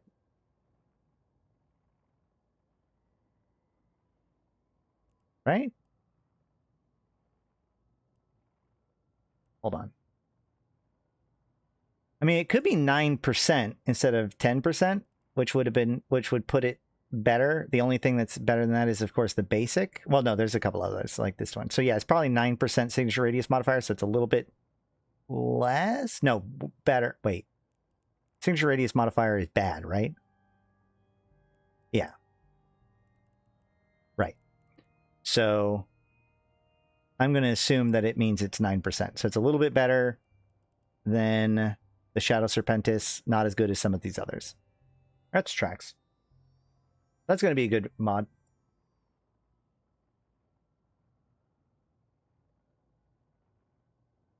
If your friends do not play Eve, they can be of use to you as FPS players. You know, time where I love that. where you will want very to, mercenary attitude. yeah, you will want to have your little stable of people that will be able to affect the Eve universe in some way by carrying out these missions. That's the long-term plan for Eve Vanguard. We want the two universes to really form a symbiotic circle. So what you do in one will eventually affect the others.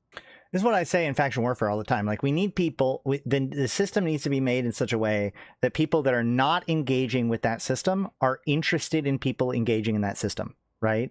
Like, I need people that are not necessarily interested in playing in Vanguard, nonetheless interested in getting people to play Vanguard, right? In the same way that, like, I want it to be that, like, somebody who's like a big mogul in Dodixie has a reason to promote or provide support or whatever to the Gal Mill, because the better Gal Mill's doing, the better his operations are doing or whatever. In the same way, like in this case, somebody might want to promote people to play Vanguard, maybe even supply some sort of incentive to do so for their own purposes, which I actually think that that's really cool. That's good. So keep some FPS friends in your back pocket. That's actually so I don't want to derail the conversation about Vanguard Why too much.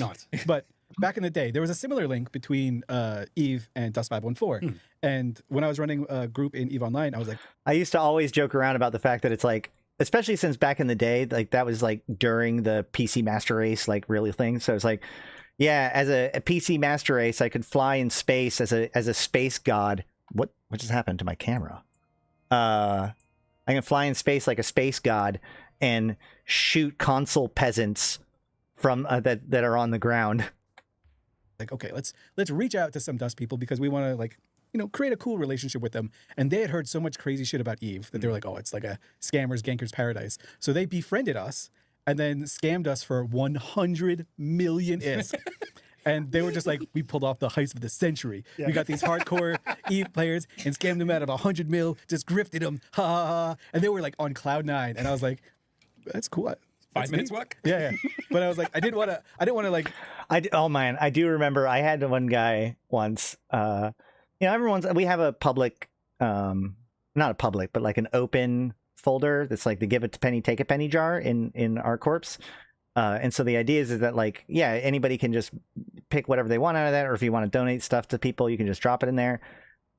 Every once in a while, it kind of builds up in value over time, and then sometimes somebody steals it, right? And it's actually a fun way to catch people that are like bad guys, because it's like, oh, you identified yourself as being a spy and a bad person for basically nothing.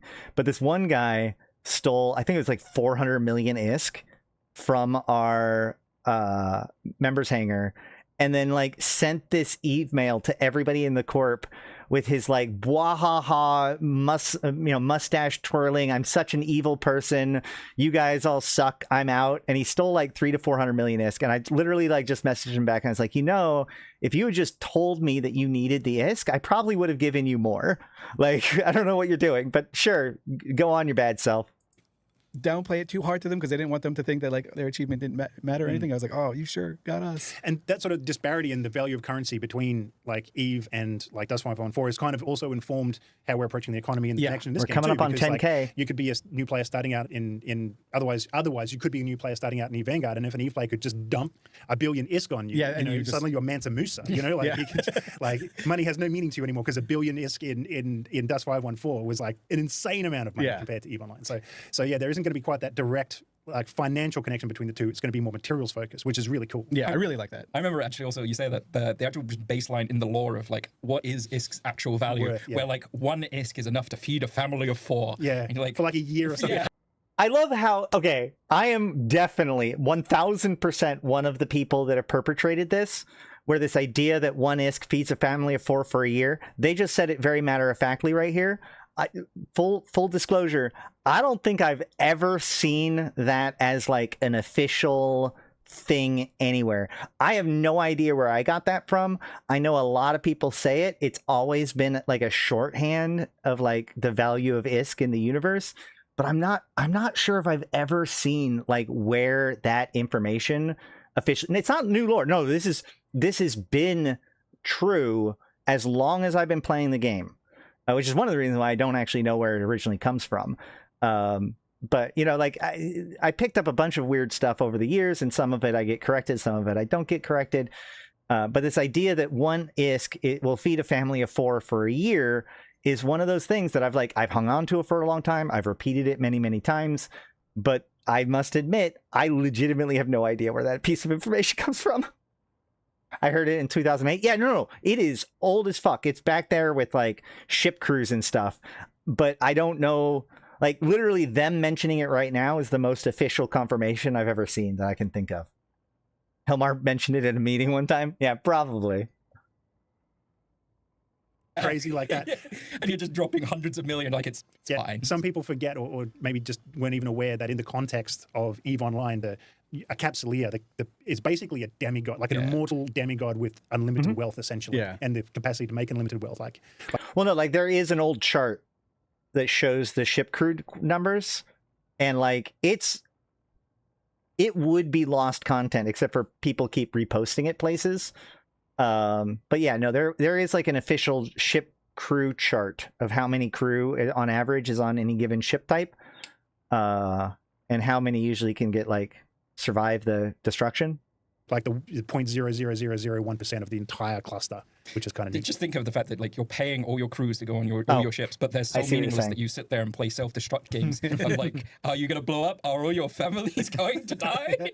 Yeah, you hire a spaceship with hundreds of crew and you just whelp it for fun. Yeah. And like all those people die, but you wake up in a station in a fresh body and just go do it again because you're a psychopath. Yeah, some psychopath. I mean, to be fair, most of them don't die. You know, this escape pods and whatnot. There's plenty of warning in most cases. We're not allowed to see those kinds of civilian vessels like the escape pods, so they don't get shown to us through our camera drones. Kind of capsule, you're just playing with your life, and you're just like, I can replace you easily. Yeah. In fact, my alliance will pay me sometimes if I get you killed. Yeah. Like flying a Dictor Erladis. This is terrifying. It's madness. Stop trying to make us feel better about it. They all die. That's why it's important to lose ships in the Abyss, because there's actually even like an official, there's a post that was made by the Sisters of Eve basically criticizing us because ships that are lost in the Abyss and wormhole space cannot be recovered. So they were getting mad at us that like even more people die in those events than in like just normal New Eden interactions. Speaking of like lore things related though, like can we talk a little bit more about what the actual sort of the lore situation of EVE Vanguard is? So we did sort of mention before these war clones are sort of like what is the relationship of the war clones to the war clones from Dust 514? Are they essentially in lore? Are they the same people? So this is ever changing, but we're sort of nailing it down now. We've got a direction that we like. We've started. I'm glad it's ever changing. Hopefully he does not mention. I'm just going to predict. He does not mention Thanatos. Putting official lore posts out on the Steam page and the web page. It has been the war clones from Dust were essentially hunted down by the empires. They got too powerful. However, We covered that yesterday. But some of them lived. Some of them went to Amar space. Some of them went underground. I'm sure Ishikone had his own operations. Arcombine was a a thing. friend of mine, John Deathless, has decided, John has Deathless. decided, I'll just bring the war clones back and give them complete autonomy to do as they will. So I went past 10K, and I don't think I've seen any fireworks. Nobody's seen any fireworks, right? We haven't seen any fireworks. I'm gonna keep going. We're gonna keep going. I just want to double check that I didn't miss them.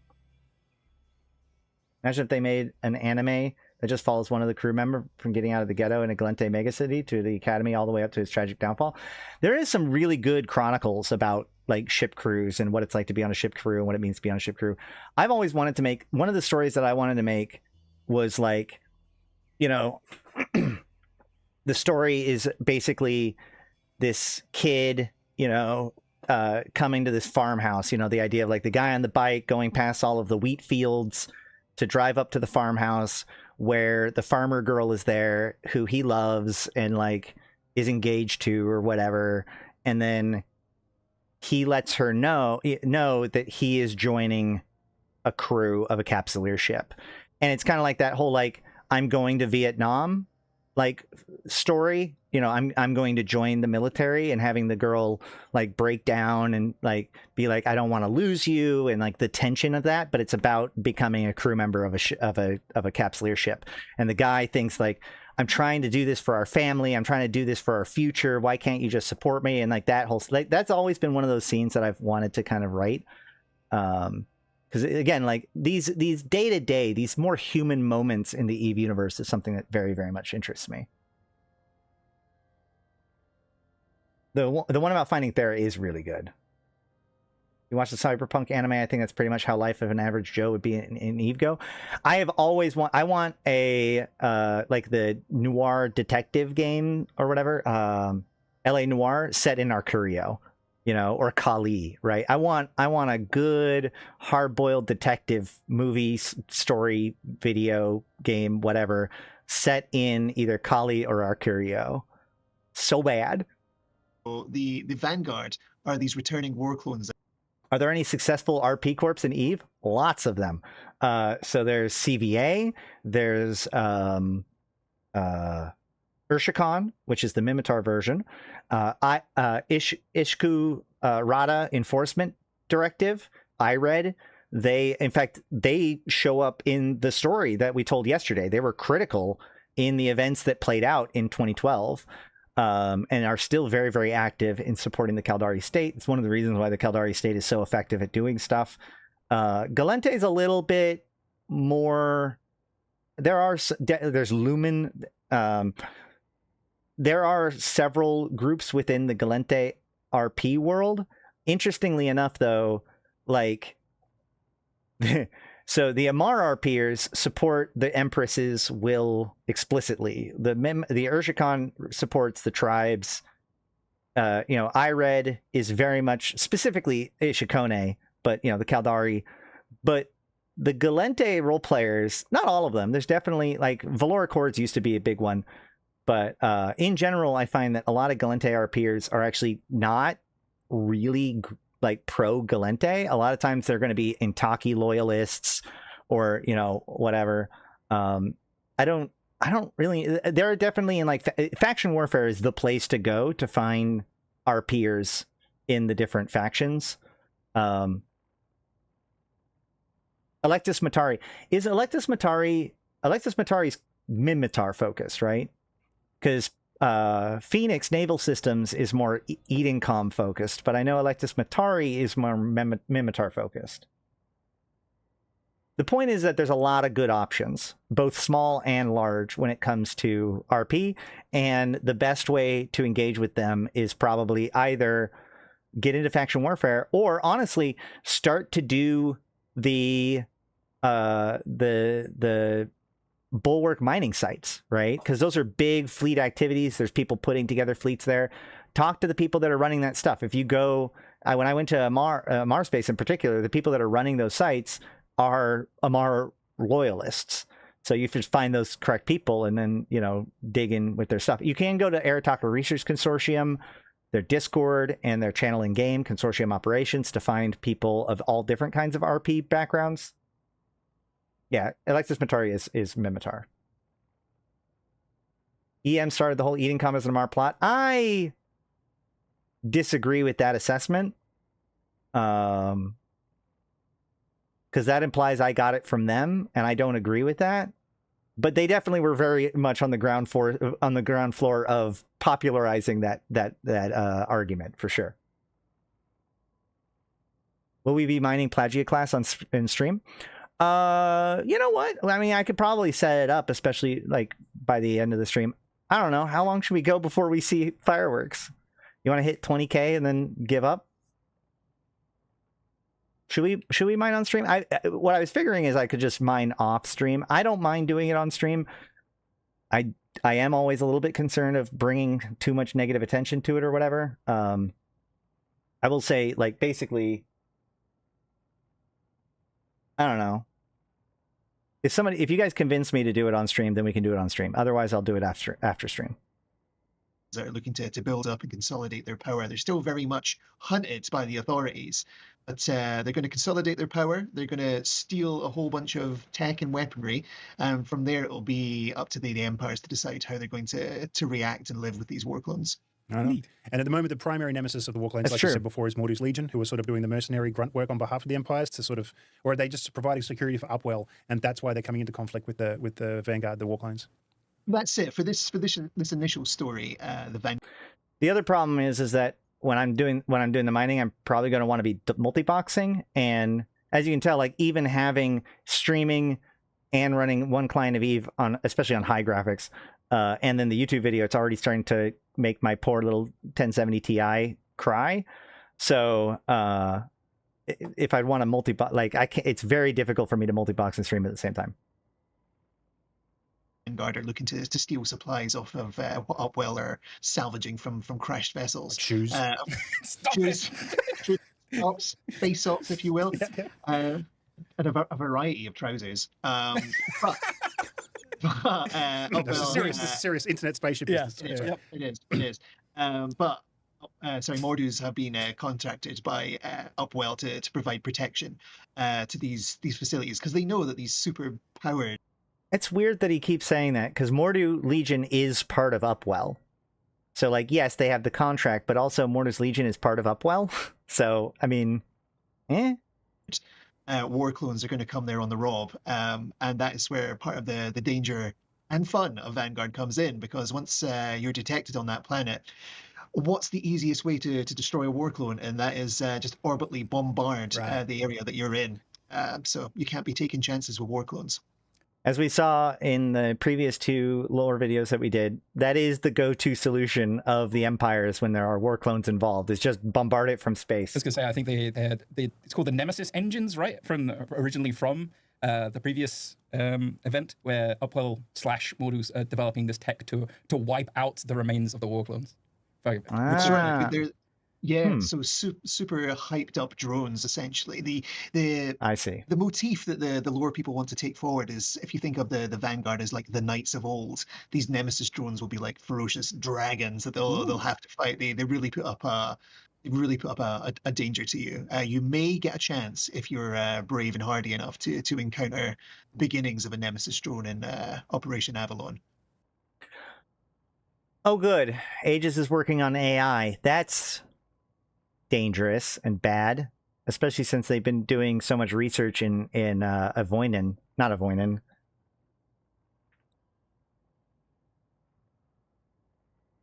The system that's right next to Intaki. Oh gosh, hold on.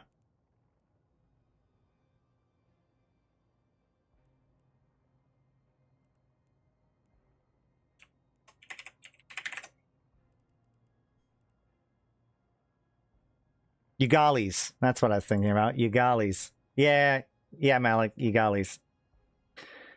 So that's bad. Neat. That's space dragons. Quite a fight on your hands. Yeah, space really dragons. Leaning into the whole Arthurian sort of mythology there. It's pretty cool. Was there dragons in King Arthur? Yes. There are dragons? Maybe. I don't think. Yeah. No, they had. Well. No, I'm pretty sure King Arthur does not have dragons. That would be, what is it? There is like a knight. There's the Green Knight and the Dragon, I think, is like the closest to an Arthurian legend involving dragons, I'm pretty sure. I find it interesting that they're not going with other, the other yet. Maybe they could be saving the other for later, but also remember these first gen war clones might be infected. So Probably. You two are. We get to decide it. Yeah. Yes, there were. Okay. Cool. Cool. Dragons it is. Now, I was going to ask next about just like Vanguard itself. it is also very funny that like they talk about dragons, but there is a dragon in Eve that is the other, which is the Tyrannos, right? They are Azdaja, the ancient enemy dragon. In terms of the gameplay perspective, right? Coming back from the very serious business of the lore, which we didn't make any jokes about at all. So it's a game where you can play by yourself, deploy by yourself, or you can join a squad with up to 2 other people. Mm-hmm. You squad up, you have like a ready screen where you sort of like select your loadout. You can choose your different weapons, and the various modules are called chipsets, which can modify the performance of your weapon in different ways. And then you will deploy down onto the planet. You'll take a contract and deploy down onto the planet, and then you're on the level with a whole bunch of different points of interest, like FC Zealous. Like sort of like how does the actual game sort of like play out when you were running around during the playtest the other week? Yeah, so when you're sitting, as you say, waiting to deploy, essentially you either can deploy solo or, as you say, as a group of 3. But then you can like fit out your guns with the different chipsets. As you say, again, they modify your gun, so it could be greater stability, greater accuracy. Like there's one for like reload time and look down the scope times. But then there's also alternate functions on each weapon as well. So you can like have, for example, the like assault rifle. Essentially, you could have it as on one mode, it's firing regularly, but then you could have like a single fire mode on the alternate mode. So you can have like alternate chipsets where you just switch between them while you deploy. Not only that, but like on the assault rifle as well, you have kinetic rounds, which essentially some of the things are shielded. So like drones, for example, aren't shielded; they're just regular dudes essentially, but like other Vanguard are also shielded. So you can have, if you wanted to, you could switch ammo that does more damage to shields, and then switch back to like a kinetic ammo that then does more damage to regular. Would be something I suppose familiar to Eve players, like EM is better at knocking down shields? Essentially. Right, okay, cool. Your kinetic ammo is essentially the same kind of kinetic force that you end up having in Eve, and then your energy ammo is your EMP variant of that same kind of thing. And I saw from the playtest all your sort of main gun archetypes are in there. You've got like the sort of middle of the road, jack of all trades AR. Yep. We also had sniper rifles. Yeah, I really fell in love with the pulse rifle. It's a little bit unusual in the sense that a lot of people are used to. The thing that I liked the least about the last playtest, they had the new weapons, and that was cool, but the amount of work that it took to actually produce those new weapons so you could play around with it made it very, very challenging. Like I wanted to specialize in a particular weapon, but it was basically it was a huge journey to even unlock like a different kind of weapon besides the AR. Hopefully they'll make a way to make it so it's easier to get into the weapon you choose, but then you continue to like chipset modify it to make it exactly what you want. Looking down a scope, and then you pull the trigger and it does like a damage at long range. This you have to charge up, then fire. But you charge it up, well, at least the way I was playing it is you charge it up, and then whilst you get like an audio cue to say that it's like reached its max charge. The capacitor is fully, So I roughly look in the direction of the thing I want to shoot, I charge it up, and then when I hear the audio cue is when I suddenly then look down the scope, fire off. Yep. But if you hold that charge for too long, the rifle itself like overheats. Yeah. So you have to time it really well, but you that's actually have cool. to let a shot go once you've started charging God, up. I want Even that. if you end up like blasting the guy and he's dead while you're charging, you just end up having to like pop off around into the air. Yeah. Kind of so mechanically, it's almost like the Forge gun from Dust, where it was like that big heavy gun where you'd charge it up and it would fire at the end of its charge cycle. So you couldn't do a snapshot with it. You had to like lead or maintain the target while it charged up until it fired. It took a lot of skill to be able to use that effectively, but it did a hell of a lot of damage. That one also has a really cool optic option. Well, yeah, but that one, so that was important because there were vehicles in Dust, and so having a weapon that was harder to make sure to keep on track on a small target, but did a lot of damage was critical, right? This one you build up and then you have a few seconds to decide when to discharge it, which is going to make it a lot easier for personnel in the way that he's describing it as well. Whereas like your most of your weapons, when you're going around, you just get like the choice of like your circle optics or your red dot sight. The rifle has an option for like a threat analysis where the whole landscape will be like gray to you, but if there's a lethal target, it'll be red. Yeah, right. So that's very cool. You can scan like an environment pretty well I've always in terms liked of determining number of enemies that might be on the horizon. Or like when you're walking around, it's like, did I see something moving over there? And you look down the scope, it's like, yeah, there's definitely something over there. And so what's the gameplay when you're actually boots on the ground? Like, how do you like complete your objective and then sort of get out? Yeah, so once you pick up like an expedition, which is essentially like a mission in Eve, where you're given like an objective in terms of what you're going to do for that particular mission. It might be go to this location and deploy a device of some sort, or it could be extract information from a location, for example. So, by the way, this actually did work really, really well last time, because I remember Franz and a few of us were doing that. And so like the idea of it's like we would get down and be like, okay, well, what's your task? Okay, let's go work together to get your task done. Let's go work together to get the next task done, etc., etc. Like it really actually did work out very well. And there is some cool lore stuff in all the stories and stuff. We're going to have to dig into all of that next week. Depending on what your particular mission is, you'll go down and you'll be trying to aim for that. But usually it's a case of like you deploy on the like edges. Yeah, it's a little bit like the Tau cannon from Half-Life 1. Wasn't the laser sniper rifle in Dust also like that, where you build it up and then you kind of... Well, also like... Well, the pistol from... Halo? Yeah, the pistol from Halo was like that too, if I remember correctly. You charge it up, and then you just fire it. But that one you could hold charged up forever, right? The map. And you pull up your map, you'll see these various points of interest, as we were talking about before. They've got different levels of like danger, I think is the phrase that we end up using, where it's like the number of enemies in terms of Mortis agents that are on location, as to how dangerous that area is. But it also means more enticing. More rewards. Yeah, exactly. So depending on what your objectives are.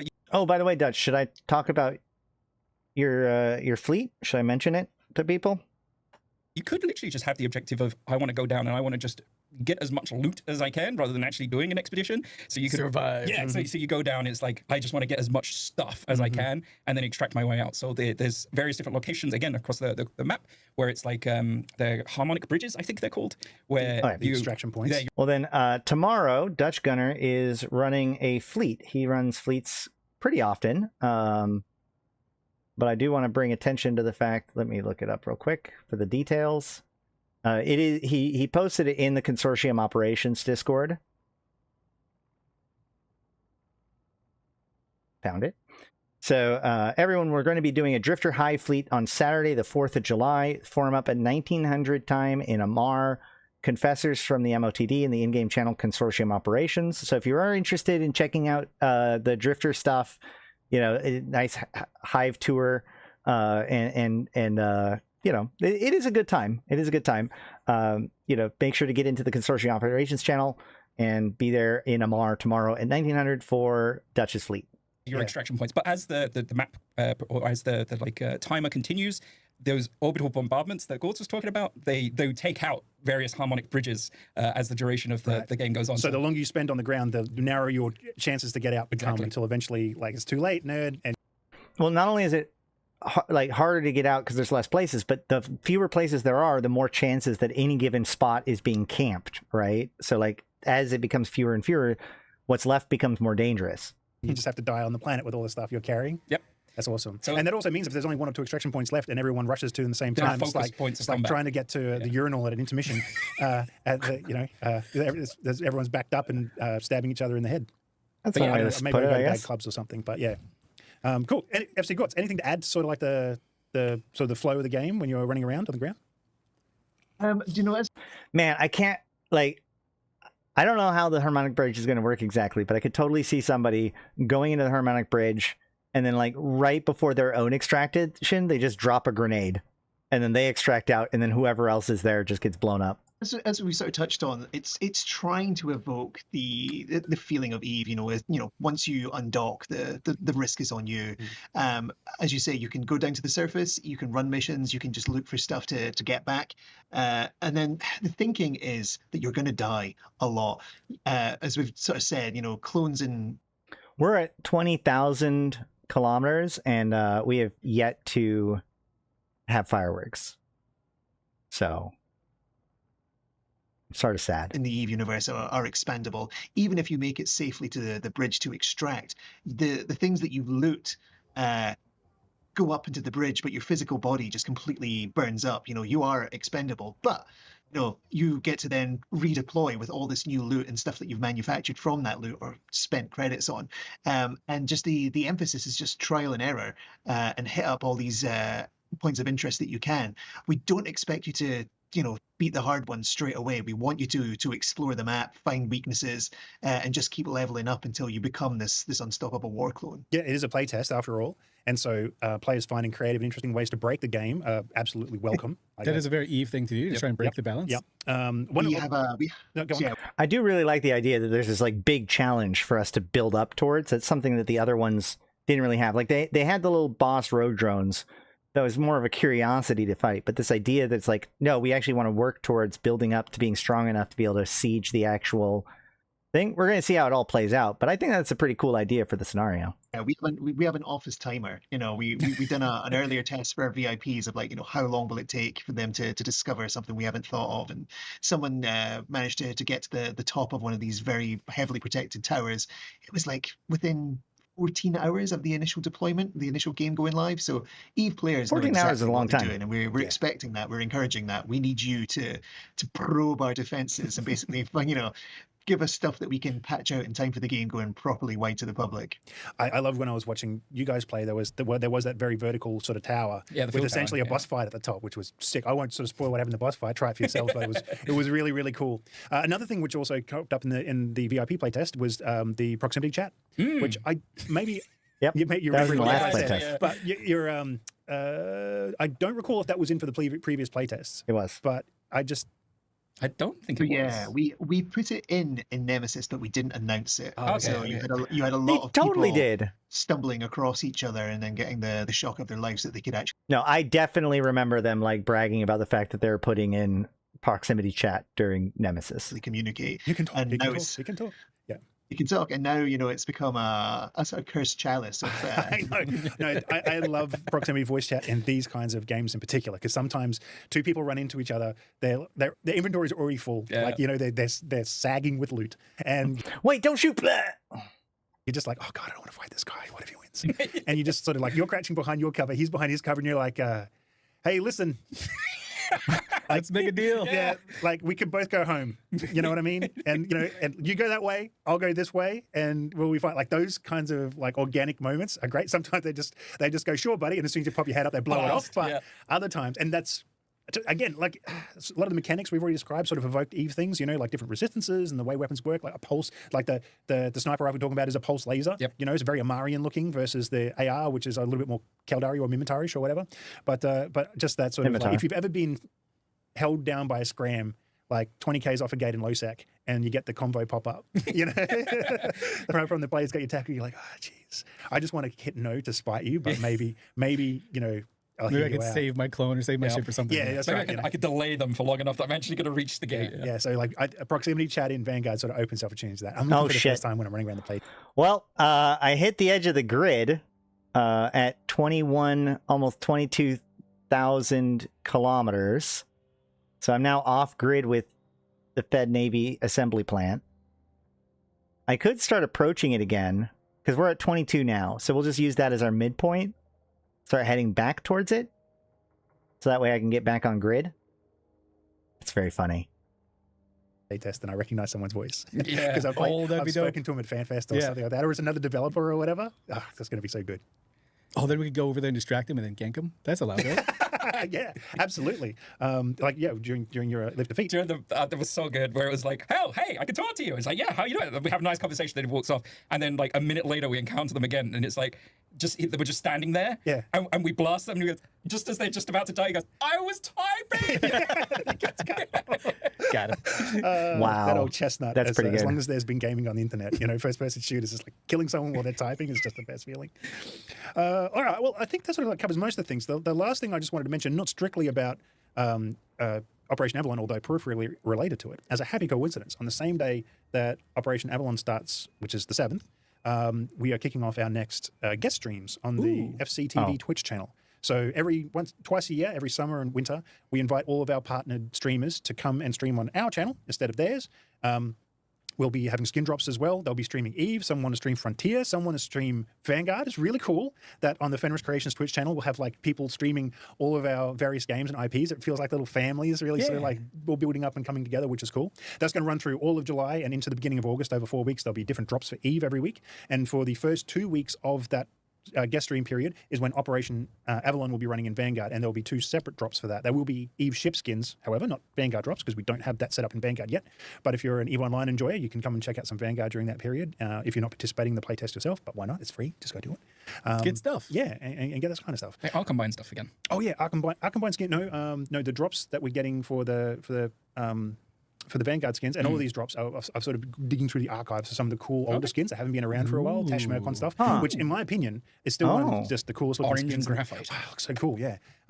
Okay, so the old skins, so like that's like the original skins before like they did the cosmetic or the purely cosmetic ones. So it'd be like Tash Mercon skins, Artichoper skins. That's going to be interesting, I guess. I did see that on Hobaleaks, we could see that there is a Arcombine Arisen crate. This crate contains an unknown skin from the Arcombine Arisen skin files. So there's that too. So they'll be in the mix there. But I believe Arcombine skins will be a component of the potential, either the drops or the DLI or the seasonal event reward track for the event in game. So those skins are dope, and they will be making a comeback. Yeah. Those are dope. Those are so FC good. Gortz, thank you for joining us. Are there any more Vanguard related things you would like to let us know about before we stick a pin in this? Yes, nothing feet related this time. Just well, that's what we've got time for. I walked right into that one. He walks with feet. See, like it's like they get it, convict. Okay, sorry. We really do appreciate your feedback, and we feedback. What? Everyone... Stop it! God damn it, man! Hell, really putting his foot in it. Actually, I'm gonna. I don't have Stop. I was gonna mute myself. Go. Just go. It's all good. It's all good. But no, we want everyone to try this game. We're trying to make it as easy as possible for everyone to go and tell us what they think. So we very much welcome hardened EVE players. Bring your FPS mates. Bring your casual mates. Let us know what works, what doesn't work for the game. Your feedback is all taken in and processed, and we will make a better game with you and because of you. Nice. Yeah, and despite of you in some cases. Yeah. And despite of you, yeah. Also, I had to ruin it. It was such a I just want to say, if you like listening to Gortz is a really cool podcast on the Vanguard channel over on YouTube. You should check it out. There are really fun bits in there. I don't know. I just have a good time listening to you guys in the London studio chat about Vanguard and the shenanigans you get up to and some of the lingo. If you're into game development or quirky British phrasing, it is the place to come. Just find us on the Vanguard YouTube channel. It's all going up on there. Link in the description. So yeah. Hey, look, there's Bam Stroker right there. Cool graphics. Like, look at people doing the V's. Right now, there's CCP Convict in Dodixie right now. And they get the Vanguard thing, and that's what happens when they've got like a zoomer doing their like post production. With this show, it's just me. I don't know how to do any cool stuff. You know, I can put the cool stuff. I can put sample text in like Comic Sans or something on the screen. That's about it, I guess. What about that like Ally McBeal dancing baby that used to be on every GeoCities page? Yeah, I might be able to get one of those. I'll see if I can put it right there. Hell yeah. Hey. Right, we'll see if they work or not. Yeah. Made a rod for your back. Yeah, see. Because everyone will get see another boomer reference, right? Like everyone's going to get the dancing baby reference from like 1996. Yeah. I'll ship my intern over once we find a box. Thank you. Yeah. All right, cool. If science has not yet found a way for us to send files over some kind of like fiber optic cable under the sea, so we need him here. Yeah. All right. FC Swift, FC Zealous, any sort of closing thoughts or remarks? Or anything else you wanted to sort of bring up or bring to the attention of the community? Because we won't be back talking to you again for another 2 weeks. We'll be running around on the surface of our planet, shooting people in the face, or flying around space, blowing up haulers. I like this sound of that. I like exploding things, especially things that explode. Yeah. Ideally, one might even say things that explode. I like things that don't exploding. I'm that kind of challenge. Nothing either. All right, cool. It is nice to be back. I've been away for 2 weeks, which for me feels like an eternity, and I've been missing all the cool shenanigans that are going around. So thanks for filling me in on what's happening with Operation Avalon. Yeah.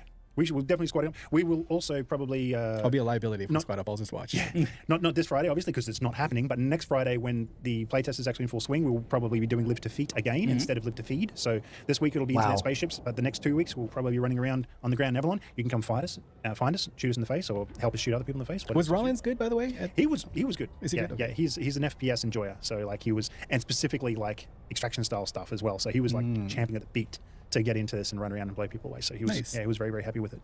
And of course, FC Paragon's just a bit of a gaming weapon in general. You can put him in front of any game, and he's just going to be like, "How do I become excellent at this?" And immediately, whether it's EVE or EVE Vanguard or just esoteric FPSs. Yeah, we've got a bunch of like weird, like semi-pro CS:GO players here, so I'm curious to see how they fare in the game. Yeah. I want them on my side. We actually stayed relatively well as like a cohesive unit. There wasn't really like one person over here, and like one person. We all actually just stayed pretty well together throughout the whole thing. Yeah, I'm usually the one that just runs off, gets lost, and then like everyone has to bail out. So I need to do the mission, guys. You're looting or mining or Yeah, something like that, where exactly. people are actually like playing the objective on that guy too.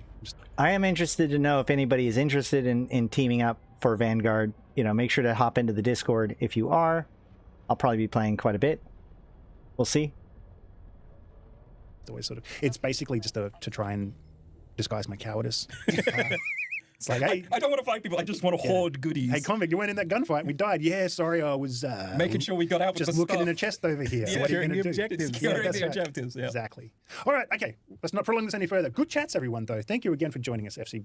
All right, that is it for that, and that is it for all of the presentations today. So now it's just a matter of doing some mining. So I'm going to grab the mine pledge task, hit participate now, so that way it counts. Do I have... No. Hold on.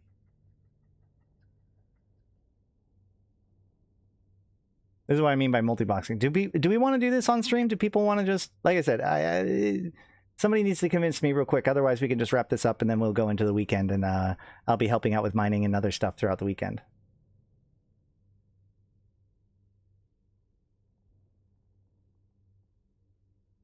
I'm starting up my second client real quick.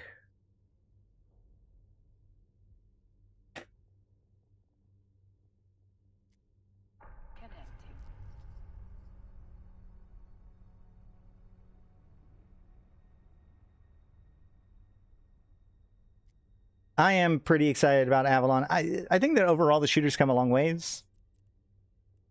I am obviously, for me, a big piece of it is going to be the lore and the story, and understanding how everything kind of pieces together. Obviously, but I definitely like playing it as well. I am not as good at it as some other people, so I often try to play in like the quieter servers, so that way I don't get pwned all the time. But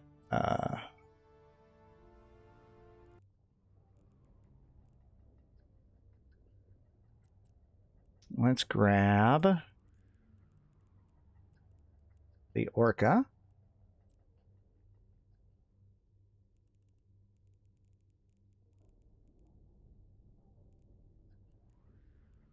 No, not that. We want asteroid ore. We want that'll work. Do I have a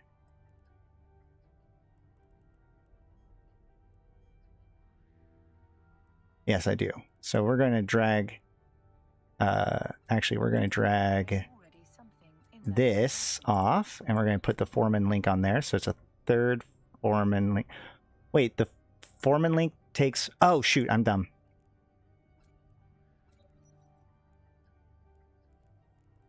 So there's that, and then I can put in range charge into this one. Now it's range, cycle time, and crits. That's going to be good. Malak, do you have a fleet already?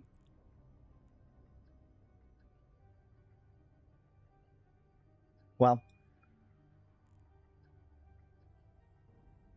we will be getting out there to go do this mining stuff, although there's literally nobody's trying to convince me to do it on stream. So I'm going to call this good for this week. We are going to jump into the area. We're getting ready for the weekend. It's going to be 4th of July weekend. Please stay safe out there, all of you.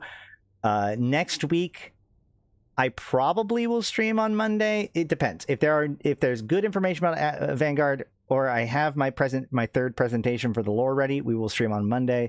Otherwise, we will definitely stream on Tuesday to cover all the Vanguard stuff.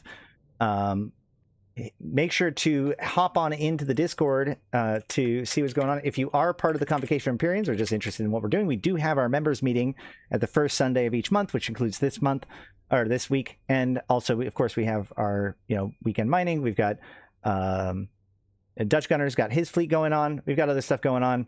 Let me know. if there's anything else to get involved with or whatever. But I think all that said, wait, is there something else I wanted to show? Let's call it good. I'm an Ashrothi. I've been playing this game since 2010, talking about since 2012, and I'm here to put even context for you, my fellow Empyreans. Thank you all so much for hanging out today as we explore, the Avalon stuff and what it means for both Vanguard and EVE Online. That's an important piece of this. We're going to have to go back and see how we can best engage with this. Although, like I said, I don't know if necessarily well, there's going to be new sites. There's going to be all different kinds of new sites besides just the Squall stuff. So it sounds like there's going to be a lot of excitement to get into. We will be covering all of that, so make sure to like, comment, and subscribe before you go. Hop in the Discord, all that sort of stuff. But I do want to give a special shout out, of course, to my top tier supporters: 745 MPSI, Arydanika the Queen, Bad Boy Smooth, Evo Elite, Erladis, Elange, Grim, Flash Gordon, Grims, May, Malak, Starfire, Malin, Mercuton, Mayak, Morcar, Michael, Neelam. Hair in my mouth. Neelam, LM1, Sheesh, Susuro Threnz, and Rid. Thank you all so much. If you want to help support the channel, you can, of course, become a member or a patron or pick up some merch or whatever else. I really, really appreciate it because you guys are the reason why I'm able to do this. It's a huge deal. I appreciate it. My puppy appreciates it. My guinea pigs appreciate it. My son appreciates it. So on behalf of everybody who enjoys my content, thank you to all of you who have decided to take the opportunity or to go the extra mile to become a direct supporter of the channel. But honestly, big thanks to all of you who watch through these videos. Share them with friends. Make sure to like, the thumbs up, and comment on the videos. Let me know, are you interested in Vanguard or Avalon, Project Avalon at all, in-game or in EVE or in Vanguard? Let's see. Yeah, make sure to go check out my video on Men's Repola. The first one is going to be out for everybody probably tomorrow, but the unedited version is already out for everybody, and then yesterday's video, which is the downfall of Heth, is out for everybody, so make sure to go check that out, share them around, etc., etc. I've been Ashrothi, the voice of New Eden.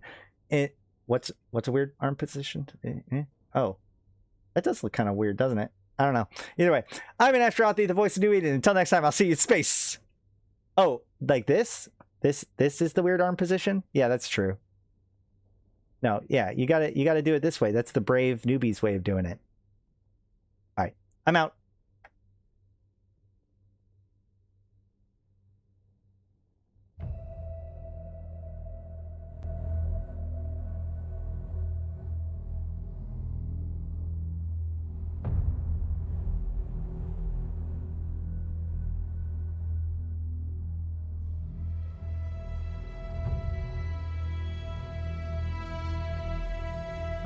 Bring on the wrecking machine.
For every city